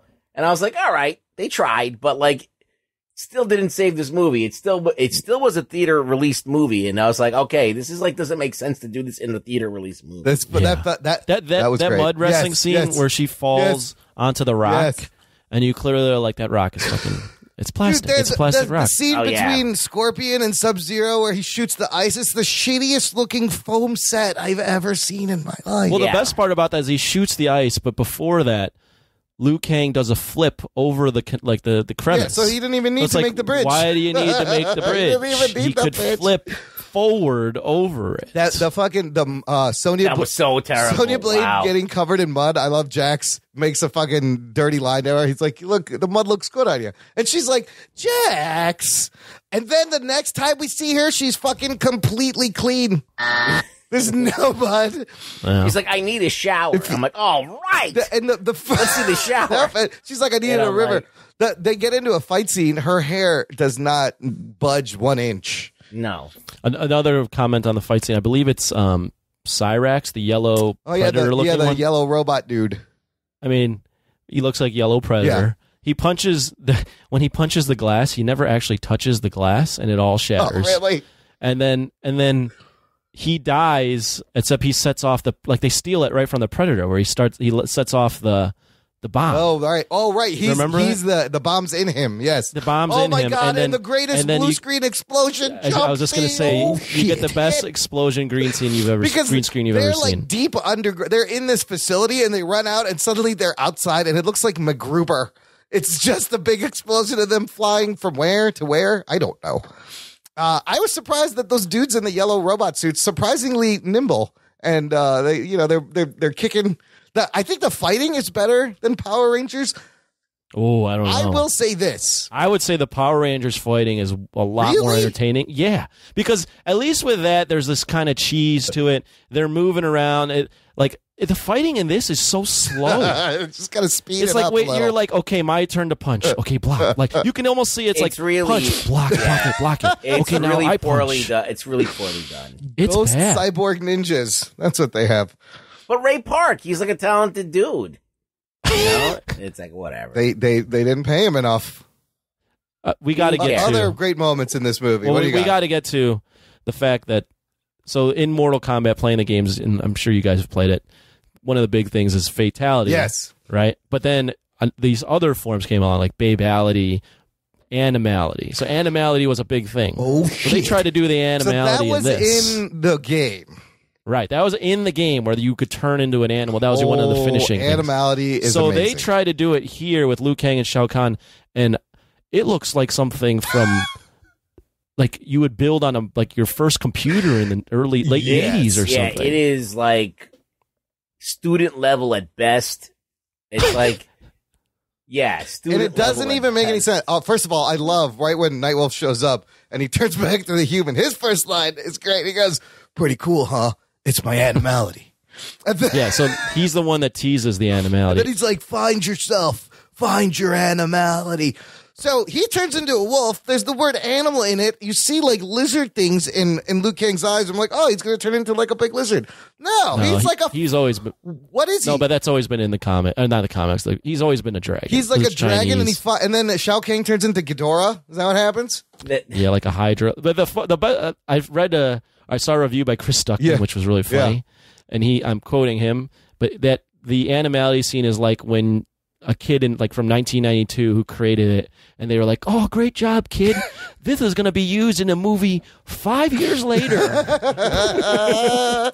It's the worst CGI battle at the end. It's the worst. It's the worst one ever. It came out in 97? Yes. That's like years after Jurassic Park. Yeah. Years after Jurassic Park. I mean, remember when we were talking about Mighty Morphin Power Rangers and how bad the CGI was? Yeah. That was 95? Yeah, that was 95, I think. So this was 2 years later. It got even worse. I mean, it's bad. I mean, I think the Power and it's Rangers worse. I think it's just as bad. But Just as bad? Yeah, but they use it more here. Yeah, you see it and you more. can see it more. Yeah. There's so it's also really. Ugh. There's random fire pits that Shao Kahn just tosses people into. Oh, Shao right Kahn and is the left. worst. He just kills people for no reason. He killed. So the guy who played Johnny Cage in the beginning, did he not want to be in the movie? He's like, you know what? Just fucking kill me in the beginning. I can't take this. I knew even as a kid. Him. No, it's it a wasn't different even guy. him. Yes, that's true. I knew though as a kid watching that, I went, wait, why? Like that Why did he Johnny just Cage kill is one them? of the most popular Yes. characters in Mortal Kombat. You kill him to start off That whole this scene movie. doesn't make sense either, because Shao Kahn has his head, and then Raiden's like, "Oh, I'm going to send all your bad guys into this dimension," and then he goes, "Take me instead. I'll be your slave." And Shao Kahn's like, "Ooh, that's a great idea," and then he just fucking kills Johnny. Oh, shit. Why would you do that? Yeah, You that just was- fucked everything up. Like, what? What is going on? There are lines in this movie where it seems like people aren't even talking or responding to each other. I had that feeling a lot. I'm like, who are you talking to? The script makes no sense. The story makes no sense. It's just, they're just going from fight scene to fight scene. And then at the end, it just fizzles out because even that last crescendo that you're trying to build to, that fight is the lamest fight in the whole movie. That's so bad. Well, the lines, as you mentioned, though, it's literally like, okay, we have a movie. It's called Mortal Kombat. We need a lot of fight scenes. We need to include all these characters. But it needs to be like an hour and a half Yes, at least. I'm gonna pad this Let's out. do this talking thing in between where we just have them talk. Who cares about the dialogue? Let's just make sure they're talking enough to get to the next fight scene. I mean, they did a lot of fan service. They put every character they could Every for character. for a second, you know? Well, Yeah, they literally put it in seems like they everyone. focused on the gamers and didn't give a fuck about the general audience. They're like, let's show these gamers the freeze move and the fucking That's what I scorpion read. move. That's what I read is the producers and the director were like, okay, that first one we were trying to appeal to a mass audience. Let's just focus on the gamers, as you mentioned, Imran. So that's literally what they were doing. They were trying to just make it so that all the gamers would be like, yeah, I saw my favorite character That's in all. here. There's no. And that first movie, if you look up top 10 movies based on video games, it's on every list. It is still highly regarded now. Detective Pikachu is also 1 and 2 with Mortal Kombat because it's so true to the source. You had you had Paul W.S. Anderson, who isn't the greatest director, but at least he's competent. He does Resident Evil movies. Christopher Right. Lambert, the Highlander, and a bunch of other cool people. You had some legit, Well, yeah, the decently girl who ended talented up people. going to Happy, Bridget Wilson. Bridget yeah, Wilson. Happy Gilmore. No, You had the guy playing Shang Tsung, Hiroyuki Tagawa, is a bad guy in everything. And then they just got some B-movie generic people to replace everyone in this one. Even like I said, even as a kid watching first I was like, why is Shao Kahn some white dude? That's right. He in the game, it's kind of ambiguous as to who he is. It doesn't really matter. He's like this personification of evil. He's not the white dude from Cobra. Yeah. It's just bad. It's just so in every bad. single way. How do we even wrap this up? Like, what do we got to get into? Did we miss anything? I mean, there's really not much. That's really about it. Is like, don't watch it. Yes. If you want to watch it just to see how bad it is, you can watch it. But here's the thing: I can see myself rewatching this. If I put a gun to my head and say you have to watch Power Rangers or Mortal Kombat Annihilation for the rest of your life, or I'll shoot you, I would pick Mortal Kombat. Yeah, there's more boobs. There's more silly bad things, I think, to look at. I don't know. I would say Power Rangers is actually a better made film than this. This movie occurs in the desert with a green screen the entire time, which is really, and the green screen is literally done poorly. Yeah, cutting off Raiden's white outfit at times. It's clipping. You can see the edge of every green screen. And there's just explosions in the sky. It's so shitty. Where a lot of Mighty Morphin Power Rangers was actually probably filmed with a real set or on location. Yes, they did not bother going outside. They didn't bother going outside.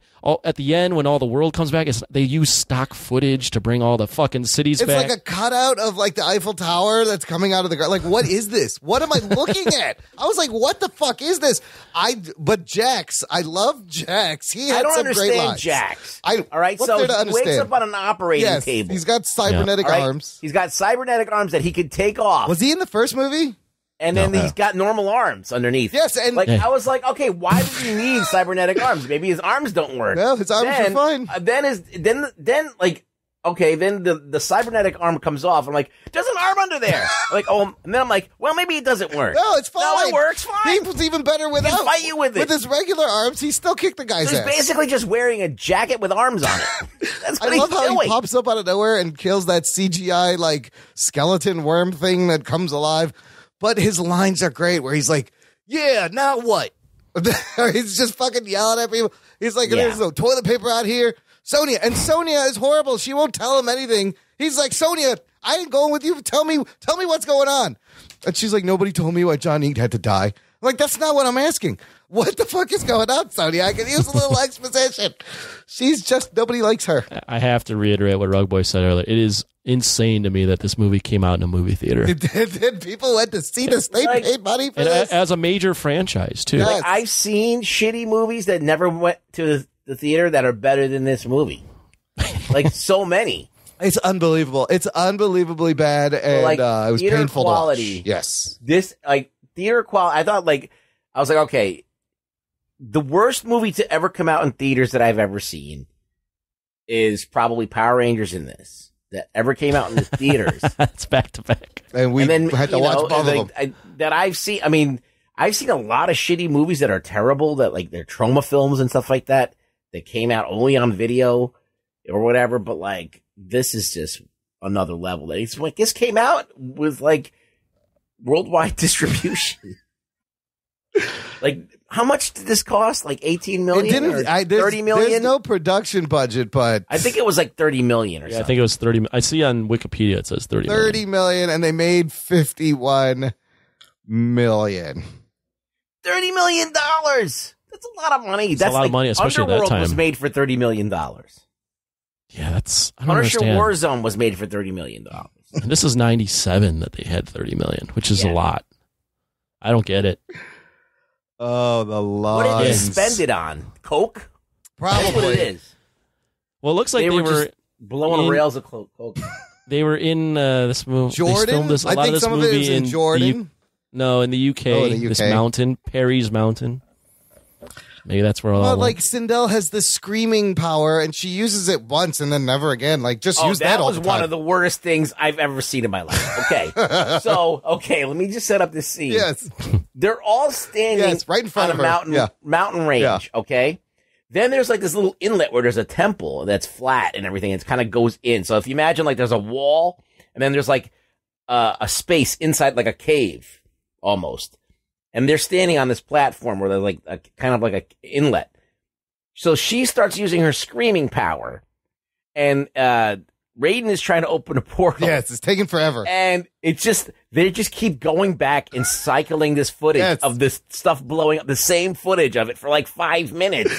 I'm like, it would have reached them like 5 minutes ago and they would all be dead. And they still got away. It's just this, it was so badly edited. It was so terrible. You want to talk about oh my God. recycled footage? Anytime someone gets thrown into that fire pit, it's the same fucking shot. Like, he threw several different people, and it was the exact same shot of just a body going into this fucking fire pit. It just starts raining ninjas. Yes. All the time. I like the shirtless ninjas. I gotta bring this up before we wrap this up, because there isn't much more. No, there isn't. But there's this fucking army in the beginning. Yeah. And then they're marching with this fucking army later on. And then at the end, Bal, you're kind of going, okay, so they have an army. They're going to have to fight off this army. What happened to the fucking army? Where is this army? Just because. Why would you tease an army like this? There's ninjas in the beginning, and there's like these almost like Game of Thrones. It's a lot cheaper looking, like suited up people marching warriors and ninjas. Yes, right. And Shao Kahn's giving speeches like, "This is our time." What the fuck happened to the army? Where's all those people?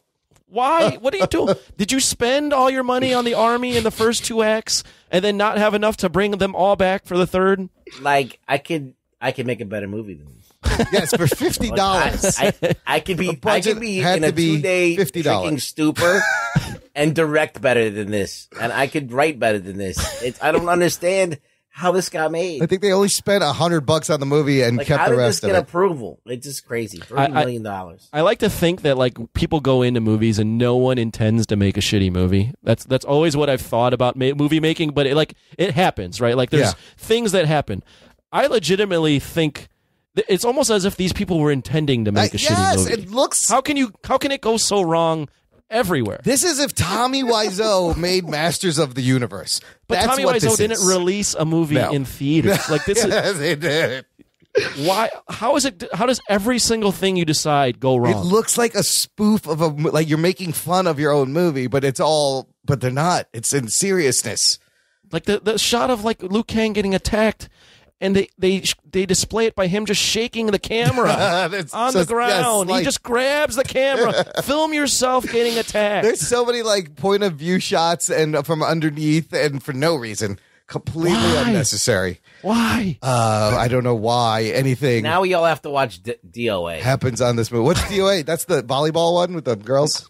Yes. That's the video game with the girls with big boobs playing volleyball? Yes, it is. They made a movie about the video Jamie game? Presley's in it. Yeah. Was it released in theaters? I don't know, but I watched it a couple times. Why would you make a movie about a volleyball game? But it's really bad. Yeah. It's not the Chun-Li movie bad. Yeah. But Ooh, it's that's a like bad almost movie, to too. that level. Almost. All right. Well, look, this franchise is not dead. Before we talk about the future, rate this movie. Give me a number. 1 out of 10. What would you give it, Anthony? I think a 2 is a good score. Yes. Honestly, I'm feeling the same. I think I rated more Power Rangers a 1. So and I think Power Rangers is better. So I'm gonna have to. This is a 0.5 movie. Oh shit! I think I gave Power Rangers a 2. The only reason it got to a 0.5 is that it made it. It was filmed. It was and put onto a screen edited in a way that it could potentially tell some sort of story. I think.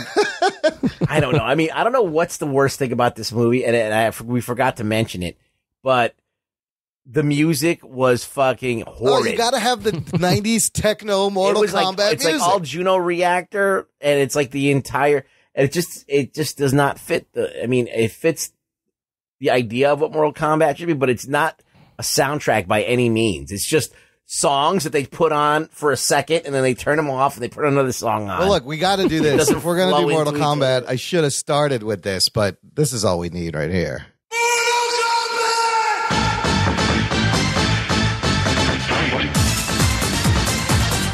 That's it. That's all. That's all you gotta know. The funny thing is, like when they played that in the first movie, I was so fucking pumped. Well, dude, that first movie and that song and the game was fucking huge. It still is like it's the definitive video game of the '90s. It was huge for the franchise. it's you know, it stays true to the source. Like that's what made the game blow up was the movie, the song, and the game. Well, no, the game was way more popular. The movie did not. But blow that up the song, game. I remember hearing that fucking Mortal Kombat song everywhere. It's iconic. Yes. But let me ask this, kind of related to this. One, what is the best video game adaptation ever made put on screen? Oh boy. And two, why are they always all shitty?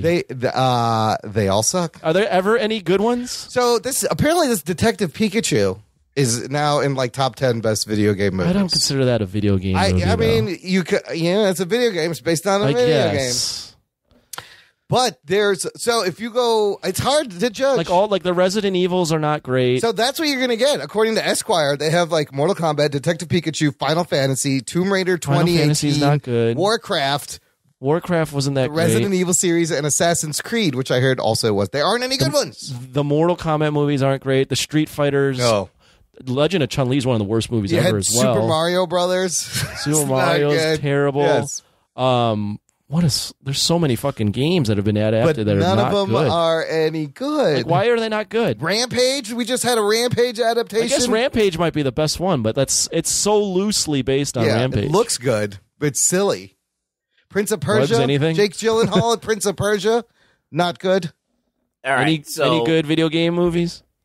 I mean, I like Final Fantasy Advent Children. Yeah, that's up there. It's been on these lists. I think Prince of Persia is not a bad movie. I think it's actually a decent movie. And it's actually well filmed and everything like that. And it's just a very boilerplate like adventure movie. It's not, but it's done well. And Jake Gyllenhaal's a fucking Hollywood star. Yeah, I think the Tomb Raider movies are pretty decent. Silent Hill is pretty good. Oh, there was a Silent Hill movie. I would say, what else? There's a Far Cry movie. I had no idea. I never seen the Far Cry movie, but I think the Tomb Raider movies are okay. All three of them are okay. The new one, would you prefer? Do you think the new ones are better than the Angelina Jolie Tomb Raider? I think they're both different, but I think that the Angelina Jolie movie is more of a big movie. The other one's a smaller film. Hitman, I don't think I remember very well. There was Max Payne with Wahlberg. And I think that's it. I think those are the only notable ones that I remember. I didn't see Detective Pikachu, but the Tomb Raiders and Rampage, the Final Fantasy films, I like. Spirits Within, even though like people hate that movie, I actually enjoy. I think it's an interesting movie. It's about the spirits of the earth, and then them coming to the realization that Earth is inhabitable because of these ghosts and stuff that are taking on these spirits that they have to fight. It's crazy. And then DOA is actually a pretty decent, of a action film. DOA came out has Jamie Presley. 2006. So for reference, I'm looking at all the video game adaptations. Yeah. We are a lot closer to worst movie of all time territory than even like good movie. The best movie is Pikachu at 68. Yes. Other than that, there's nothing over 52%, and a lot of these are single digits. I mean, you literally have some of the worst movies of all times being video game adaptations. Absolutely. Street Fighter, Mortal Kombat Annihilation, Doom. Yes, there's a Doom Remember the Doom movie? Yeah. Street Fighter Legend of Chun-Li? Wing Commander, that's a terrible. Wing Alone Commander. in the Dark, Super Mario Brothers isn't great. I mean, these movies are like this is closer to complete shit. Like, why is it complete shit? So my question is it because someone hasn't done it right, or is it not even possible to do and people should stop trying?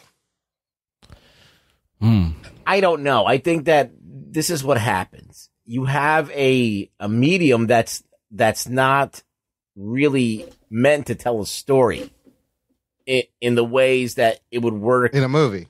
Traditionally, right? Yeah. Like, you read a comic book, there's a beginning, there's an end, and there's all this stuff that happens, and there's only one way you see it. Yeah.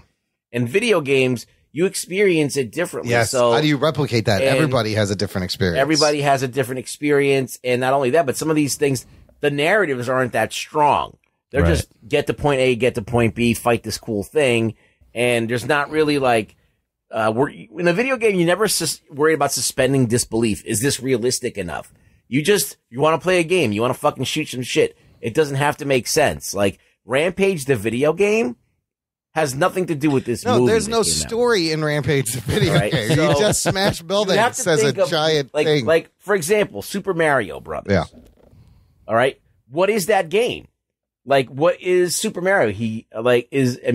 Or what is Mario? Period. Mario is get point A to point B. Yeah. It's literally every level is Like point A to point Sonic, B. how do you make a game out of that? I mean, how do you make it's a game? How do you make a movie of it? Oh, I was just going to say that what we got upcoming is Sonic the Hedgehog too, as far as video game I mean, adaptations. they made a cartoon that kids like. I know there's a lot of kids that like Sonic, and they've grown up, and there's a big fan base for Sonic. There was a lot in the 80s. There was a lot of great Saturday morning cartoons based on video games. So remember? they maybe you can do it based on that, but I don't think there's any like real material that's like. I think The Witcher has like some of these games have good narratives. The Last of Us has a good narrative. Yeah, like I think that like some of these games have great narratives that you can kind of make a movie about. Like Halo, I don't know what the story of Halo is. Halo would be kind of a cool but movie. like Halo is like okay, it's like an open concept. Yeah. You have these Marines in the future, and there's this thing called the Halo. There's aliens. I don't know what the fucking story is. I don't even know if it's going to be true to the thing. I don't even know if they're going to just go and do their own thing like Rampage did. But how do you you need a video game that has a strong narrative. So if you have Last of Us, okay, it's, that has a strong narrative. What you need to adapt something that has that. I think The Witcher is one of them. I think that, what else can you think of that has a strong narrative? The ones with, Uncharted has some decent Uncharted, narratives. yeah, of course. That would be a great idea. Uncharted would be great. Like, but that's something like Prince of Persia, where like they all of a sudden they're like, we don't know what to do with Prince of Persia, so they made it into like a Indiana Jones-ish. What happened to Assassin's Creed? It looked like a cool idea, and it looks cool. 18% on Rotten Tomatoes. Because it was an ultimately Assassin's Creed could have been a very fun action film, and it took itself way too seriously, and it became very boring. They just always just fucking missed the thing entirely. Yeah. Well, I was thinking about it too before the show, and there's two things. There's the video games where it's just literally you just are on levels. Yeah. And you're just destroying things like Rampage or fighting each other like Mortal Kombat or Street Fighter or Mario. It's just like a different level, right? Or you have those games where it's like, I guess the term is RPG, or you kind of, it's like a story. Like Final Fantasy. Yeah, it's more immersive. Immersive, right. Yeah. But both of the first one is just levels, so there's not really any story. The second one has a story, but I was thinking about it, there's a beginning and an end, but it's a bloated middle act, right? Yeah. Like it's just middle act on top of middle act just to continue the story. So the story kind of doesn't make sense because the middle act is so bloated because it's there to entertain you and keep you engaged and playing just to get game. to the end. Yeah. So there's not really something that you can adapt. You'd have to like really refine it or change it to adapt it to a movie. Yeah, and then it would be a name only. Right. Like for, Final Fantasy, for example. All right, Final Fantasy is beyond huge. It's fucking vast. Okay, like you could never capture all the stuff that's in Final Fantasy. I mean, it's just like it's forever big. How do you take that and make it into a 2-hour movie? Right. You can't. So you have to take an aspect of it, right? And now that aspect might not be everyone's cup of tea. Right. And that's what they did with that Final Fantasy Spirits Within. Then they tried to do Advent Children, which was another animated thing, which was way more into that. But then you can't even fathom all of the fucking shit that's in this because it's literal universe. So these movies, like Mass Effect, that's a huge game that has all this lore. Halo, Destiny, all of these games have like all of this lore that is really interesting. Like Destiny would make a fucking amazing What about movie. Zelda? Zelda can make a fun movie. Zelda would make a great movie too, but like how do you distill that? And how come no one's done it? Here's what's going to happen. I'll tell you what the next big good video game movie is, because the Mortal Kombat franchise is still huge. It's worth about $12 billion right now. Oh, shit. They are rebooting Mortal Kombat March 2021, produced by James Wan, directed by a guy named Simon McQuad. They have one actor currently signed up. His name is Joe Taslim, playing Sub-Zero, but they have said this is going to be an R-rated Mortal Kombat, and it's going to have fatalities, actual violent fatalities. This could be the film that brings back your video game movies. Mortal Kombat could be the franchise that does it. I think The Witcher is the thing to look out for on Netflix. Oh, but Witcher, okay, but that was a book first, and then it's a game. I mean, we're talking straight original video game live action. Straight up live action video games. What's on the docket, according to Wikipedia, we got Sonic the Hedgehog, Monster Hunter, Uncharted. Oh, they are making Mortal Kombat. Yep. An untitled Call of Duty film, an untitled Metal Gear Solid film, untitled Mega Man film. This one looks shitty, unless it's going to be a comedy. Untitled Tetris film. Tetris, of course. So they're still taking cracks at this. Okay, this isn't going to work. Metal Gear would be cool. Metal Gear's got a strong narrative. Is that the one with Snake? Snake, is that the guy? I think they've been trying to make that for years. Wow, that would be cool. That could be, that could be like a Neil Blomkamp or something. So nobody's excited for Mortal Kombat 2021, R-rated, violent? Come on, it's going to be good. James Wan? I can't be excited about a video game movie because the likelihood of it being shitty is like 97%. Yes, absolutely. From just looking at past history. Yeah, they have nothing above 63. The highest is Detective Pikachu. Everything else is 52 or under. But I challenge you to find a better scene of a woman running than at the end of the first Tomb Raider when she's running out of the cave and Angelina Jolie is bouncing like. Well, it looks like the game. It's very true to the game. You know when you got that game with the DOA and you turned like on the bouncing feature in PlayStation and the boobs would bounce? Yeah. It's like, it's comically like crazier than that. And I'm just, it's not even like arousing. It's just alarming how fucking crazy this shit is. One day there'll be a good video game movie. I am just flabbergasted thinking about how they can't make a good video game movie. Eventually it'll happen. Look, I want to say thank you to John Campbell for forcing us to sit through this. Yes. I appreciate it. Listener, you want to do the same thing to us, you want to torture us, sign up for Patreon. $10 a month or more gets you to force us to watch any piece of shit movie that you so desire.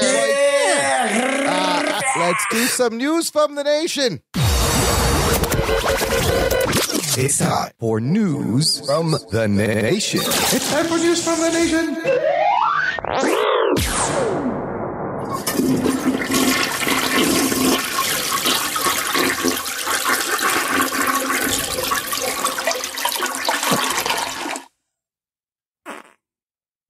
Done. That's it. Look, we have a lot of comments to catch up to from past episodes from our listeners, starting with Roy McMillan on Twitter says, listening to Jock and Nerdcast number 285, that was our San Diego Comic-Con roundup. One question, Marvel Studios didn't screw up Captain Marvel. That movie was boring and she can't be beaten. So who can you match her up with? I know it made lots of money, but the cat was the only interesting character. What do you think? Listen to our review. Thanks for writing in, Roy. I believe he's referring to where, I constantly say Marvel hasn't fucked it up yet. Well, you're wrong. I don't think they screwed up Captain Marvel. I wouldn't say they screwed up, but it's not. It's not the strongest. It's definitely not. I would say it's not one of their best movies for sure. They're not going to make a perfect movie every year. Yeah, right. This movie, I would agree that it's not the best movie. I don't like the character that much, but it did make a shit ton of money. It did get pretty well reviewed, so I wouldn't call it a fuck up either. It was a competent piece of film. It's a solid chapter in the MCU story. It was just highly derivative. I would consider a fuck up like Josh Trank Fantastic Four or this Dark Phoenix or like stuff that really got hacked together or Justice League. Yeah. Those are fuck ups. Marvel has yet to drop a clunker. What do you think, guys? The odds are eventually they got to make a fucking clunker, right? Eventually, right? You would assume. I think Captain Marvel was, as far as people's reaction to it, bad, but it succeeded on so many levels you can't call it. And it's nowhere. It's not the worst movie they've made by any means. I would agree with Imran. When you think of fuck ups, or at least when I do, I think of like movies that oh my God, how did this get stitched Like together? Mortal Kombat. Marvel, if there's anything you can criticize Marvel for, it's that some of their movies are just exceedingly mediocre. Yes, exceedingly mediocre is But the they're right... still like well shot, it's put a together. competent Like, movie, yes. Yeah, Yes. mediocre doesn't mean bad. Yeah, it doesn't mean It just screw up. means bad in comparison to something So good. Roy McMillan, thanks for tweeting. I will defend it. They still haven't had a fuck up yet. They maybe just missed the mark on a couple of things here or there. It's not a screw up. Moving on, comments from episode 286 are what the fuck happened to Amazing Spider-Man 2 with Matt Dahlhauer. He did a fantastic job. But at the beginning, Anthony, I told everyone that you weren't here because you were at a Khalid concert. Khalid. Yeah, Habibi. Khalid with DJ Khalid. And then I asked for, somebody sent me a Khalid playlist. Oh, right? nice. So Blake Braden, being the awesome Blake Braden that he is, comments, Blake Braden, Khalid starter playlist. Better, Location, Silence, Young, Dumb, and Broke, OTW. All right? Very nice. I love that, Blake. Those are good songs. I listened to all these songs. Anthony, I have a question. You went to his concert. Yeah. Are all of his songs the same goddamn fucking tempo? Yeah, probably. What the fuck is this? How is that exciting? I listen to these songs. They're good songs. Like Better was good, Young, Dumb, and Broke, but they're all the same fucking song. They're literally the same song. He doesn't get out of his range. No, he doesn't. Stays in It's his that range. mellow. His vibe is all, as I've heard it put to me, his vibe is very much do some yoga, play his music, hang out, maybe smoke some weed. Just chill. laid back. Just hang out. But I was like, oh, that's pretty good. And then I play the second one. I'm like, huh, same beat. Okay, same tempo. He doesn't have a ton of range, but he's good in his pocket. I was hoping, I was like, give me another tempo. Give me something different, Khalid. Nope, they're all the same fucking song. Same. And is he considered a rapper? Because I don't consider that rapping. No. Okay. Why would you consider him a rapper? I don't know. I didn't know what he didn't rap on any of those songs. No, what is it? It's like sing-songy talking. He's like, that's not, what are you talking That's not about? what it is? R&B. He's an R&B artist. He's an R&B artist. And they were like Usher or something. Yeah, I mean, he's in the same category. He doesn't have Usher's range. He doesn't sound like Usher. He used a little variety in the range there. I heard for sure. Some female comedian talking about Usher's lyrics. Yeah. I want to make love in this club. I'm like, if you're making love, you're fucking in the club. You're not making love in the club. Fucking in public. What kind of club is this? Yeah, you're fucking. He's like, people fucking. You're not making. I wish I could remember this. Is this the fucking spot from Howard the Duck? Check out Khalid's song with Ed Sheeran. Oh, he's got an Is it the same tempo? It's Ed Sheeran's song, and he's featured on it. Okay, as long as I think it was Natasha Leggero. You're not going to get Khalid like going pick it up a little bit, falsetto or anything on you. I'm talking about the tempo of the song. It's the same BPM, beats per minute, every fucking song. How about you switch it up a little bit? That's him. That's how he rolls. I suppose. But the bar is very low for these kids nowadays. Listen, Khalid is great, and honestly, I just need like one song because I've heard one song. I've heard all. I feel like I heard them all, so I heard a song. Yeah, I heard his whole thing. That's what it is. Yeah. Other comments on the what the fuck happened to Amazing Spider-Man 2. This is great. Kind of a split reaction with two listeners. Lisa Morrison writes, "This is the only one of the Spider-Man movies I haven't seen. I wasn't planning on it, but after listening to this, I'm really not.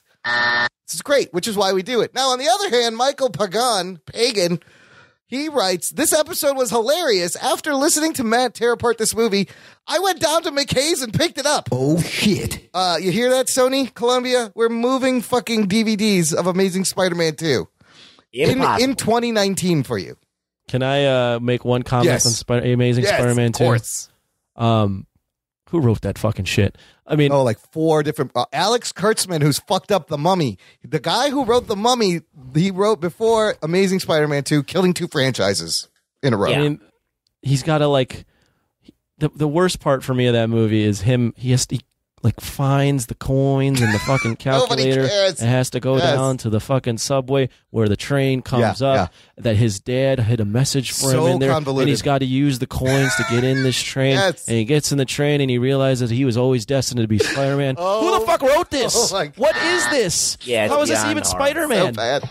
This is going great. Who built that fucking tunnel? First of all, at that when I got to the point in the train, I'm like, wait, what is this? What is going on? Remember, the movie begins and you don't see Spider-Man for like 7 minutes because they're in the fucking plane with the thing and the parents. They kept trying to be edgy and focus on the parents as if this was something anyone ever wanted to learn about. They were trying to do something different, and it clearly was not the right direction.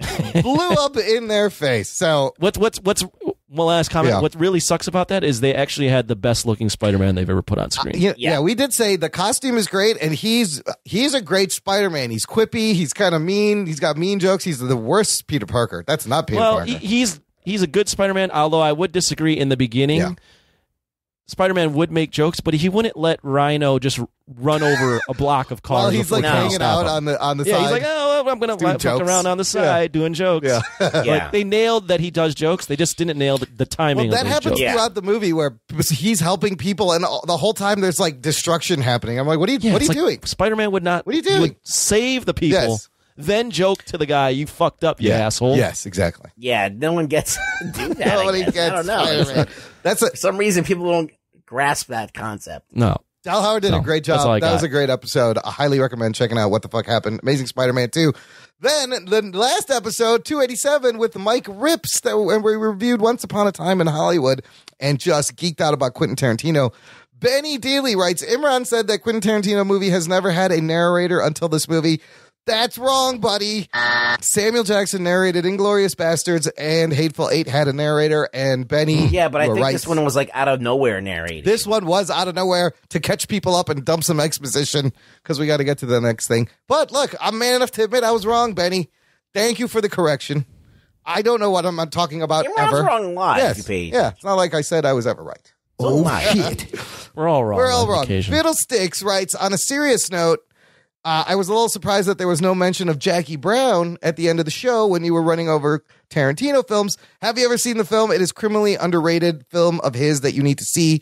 The movie is an 8.5 out of 10. He says, we didn't. I like Jackie Brown. I like Jackie Brown. It just doesn't have the oomph because it's about like, it's like it's like about two elderly people. Pam Grier. It's like Pam Grier is like 50 something in this movie, and then the guy that hooks up with her is like in his 60s. Lewis, her Bale's bondsman. Yeah. And then you got De Niro, you got Michael Keaton, you got Sam Jackson saying motherfucker a lot. Like every scene, every line, he gets to say motherfucker. But it is a similar slow burn like Once Upon a Time in Hollywood, where it's just you're hanging out with these characters and it's like a double, triple cross. And then some violent shit happens, and then it's over. And it's all about them driving. Lots of shots of people driving, and the songs in the car. It's got interesting dialogue in it, and it's fun to watch. It's a very long movie, though. It's very long. Pam Grier's still pretty hot, though, man. It got me into Delphonics. Yeah, I'll tell you that. love the Delphonics. Anthony, have you seen Jackie Brown? I have not. I've not watched a ton of Quentin Tarantino. Which ones I've have you probably seen? Inglourious Bastards, Django Unchained. If you don't say Pulp Reservoir Fiction, I'm going Dogs. to reach through here and punch you in the face. I've only seen bits and pieces. Oh of Pulp my God. Fiction. Oh, shit. I think the first time I turned on Pulp Fiction was the Gimp scene. Oh my God, don't So start I was there. slightly disturbed, and then I was like, I'm not watching Pulp this. Fiction is by far his best movie, one of the best movies ever. You have to sit down. One of the best movies Yes, ever. absolutely. It's up I've there. seen a lot of different rankings, and I've seen other rankings where Quentin Tarantino's other movies. Well, people knock it down it depends now, on the but I ranker. think that for its time, it was trailblazing. The Tarantino rankings are interesting. There, some are like completely opposite of others. So it's all and there's what like you want. know, It's all and what you now get it's out like of it. in this climate, you can't put other movies above. You have to put, it's just stupid. But a lot of it is all what you get out of his movies and what you like Because about his stuff. Quentin Tarantino, his dialogue is is not PC. Right. There's a lot of there's the way he he loves writes speed. Samuel L. Jackson in that movie. Yeah. He's dropping the N-word every second. Yeah. And just being very stereotypical with a Jerry curl and shit and everything like that. So people are not favorable towards that anymore. But like in that time, it was cool. My Quentin Tarantino thoughts are: there's no one better at a scene where 3 people are sitting down, and it's just a single shot of them sitting down and cutting to them talking, and it being just building tension through that. He does that really well in all his the movies. scene in fucking Inglourious The Bastards, opening scene? the opening Yeah. scene. Oh. I mean, it's just them talking, Yes. and by the end of it, you're like fucking white knuckle, like, oh my God, what the fuck is gonna happen to this guy? Yes. And that's the beauty of the Tarantino movies. He's great at the dialogue to build tension. And it's always like you hang out with these characters for 2 hours, and then the tension builds at the end, and you don't know what's going to happen. And surprising people get shot. Violence just erupts all the time out of nowhere. But yeah, it's always dark violence. it's very dark. Yeah. And in Once Upon a Time in Hollywood, it's probably one of the most graphic, violent, like Reservoir Dogs. Really? Yes, even more. Reservoir Dogs, the guy gets his ear cut off. There's a lot of blood. This one was showing you the person's fucked up face like up close in detail. Oh, really? Yeah. I didn't even realize that this movie would have violence. Oh, I spoiled. Spoiler. Sorry. No, I don't plan on. No, Okay. you're not spoiling anything. Yes. Another thing that I love about, I mentioned this before when we did the Mike Rips episode, is that you get to know him through his movies. Yeah. You get to know his weirdness, his like weird fetishes, his favorite movies, what he loves, what turns him on, what turns him off. You really get to know the director. It's very personal, his films. And I think that that's cool, like where it's just like a corporate entity creating these films now. Mm-hmm. It's good that there's something that's actually personal about it.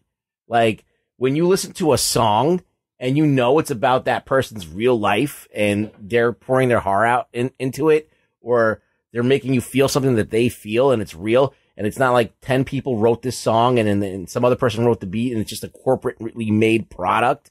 I think that that's something special and we should still like always try and like understand how special that is. Plus, you're seeing a guy actually mature and evolve and develop and it just be really open and raw with, you know, his Here's work. a question for you. You know, and we don't spend too much time on this, but what's his worst movie? Death Proof. A that's lot what I've of heard. people say Death. I haven't seen It's just that one. it's just too long. Yeah. That's what I heard as well. It's not as interesting. That was part of the double feature, right? The Grindhouse with Robert Rodriguez. There was like I believe so, yeah. the two of them. And the other movie, Anthony, I got to get you to watch. We talked about. He wrote the script for True Romance, and it's one of my favorite movies. I want you to watch it. I want to review it. I love that it's movie so with all my heart. Fucking good. Enough about the True Romance, because I talked about it a lot last episode. But for the listener, I wanted to just tell them, if you are looking for the What the Fuck Happened episodes and the spin-off shows, and you want like one place to scan through all of them, I have created some short links for you to use. For example, if you go to jockandnerd.com/WTF happened, it will have all the What the Fuck Happened episodes listed there. Also, if you go to jockandnerd.com/spinoff, you will see all the episodes of the spinoff show. And Anthony, you gave us two new ones. Lots of content this past week. Two good ones. Yeah, I two think. really good ones. Yeah, plug those, Anthony. Yeah, Scott Weinstein, who we've had on Jock and Nerd, but great dude, co-producer of Weekend Update on Saturday Night Live. Has a new book, recently released book of Steve's, which you should Team buy of on Steve's. Amazon. Team of Steve's, sorry, not book. It's a book about a Steve's team called Team of Steve's. Yes, so we talk about, and that show that we had, we talk about that, but we get into like where comedy's going. I thought it was really good conversation. And then the latest one was with YouTuber Sean Chandler, who has a YouTube channel called Sean Chandler Talks About, and he's got like 130,000 subscribers out of nowhere. Yeah. And he's very good at just reviewing movies. He does a lot of rankings. So both were good conversations, and there's more to come in terms of spin-off shows. It's interesting to get the YouTubers and have them talk for more than like 7 or 8 minutes at a time. Like, I don't know how often they get to do that, since all their videos are like 8 to 10 minutes. Yeah, You know? he was able to talk with when we started the show. We were like, oh, we'll only do an hour. And then by the time 2 hours hit, we're like, oh shit! It's a great We went episode. 2. It's last in the feed. Highly suggest you check it out. Rugs, I'm really proud of the last 2 episodes. they're So. very good. Keep them coming. Rugs, where can the listener find you online? You could find me on Twitter. Just saying Twitter. Twitter is a cesspool. Find me at the cesspool. At Really Rugby. I'll be at the water cooler at the I've cesspool. been really down on Twitter. It's like every time I go to Twitter, it's like it never surprises me. It's always the same fucking dumb shit, hot takes that people make. It's the best and worst of what like I society need to say has to offer. something interesting. I need to point out something because no one else is saying it. I need to complain about It's so shit just to fucking be lame. heard. Like, nobody cares. Yeah. Nobody cares. What we do care about is that you visit our website and the show notes for this episode, jockandnerd.com/288. It will have links to Rug Boy's Twitter, all the ways you can get in touch, everything we talked about, how to subscribe for free so you never miss a show. Thank you for listening to the Jock and Nerd podcast. My name is Imran. My name's Anthony. He's the Jock. He's the We'll nerd. peep you next time. I want to peep. My balls was hot. It's fucking awesome. Yeah, that's really good. Really good. Let me tell you about Tony, all right? Tony ruins lives. This is true.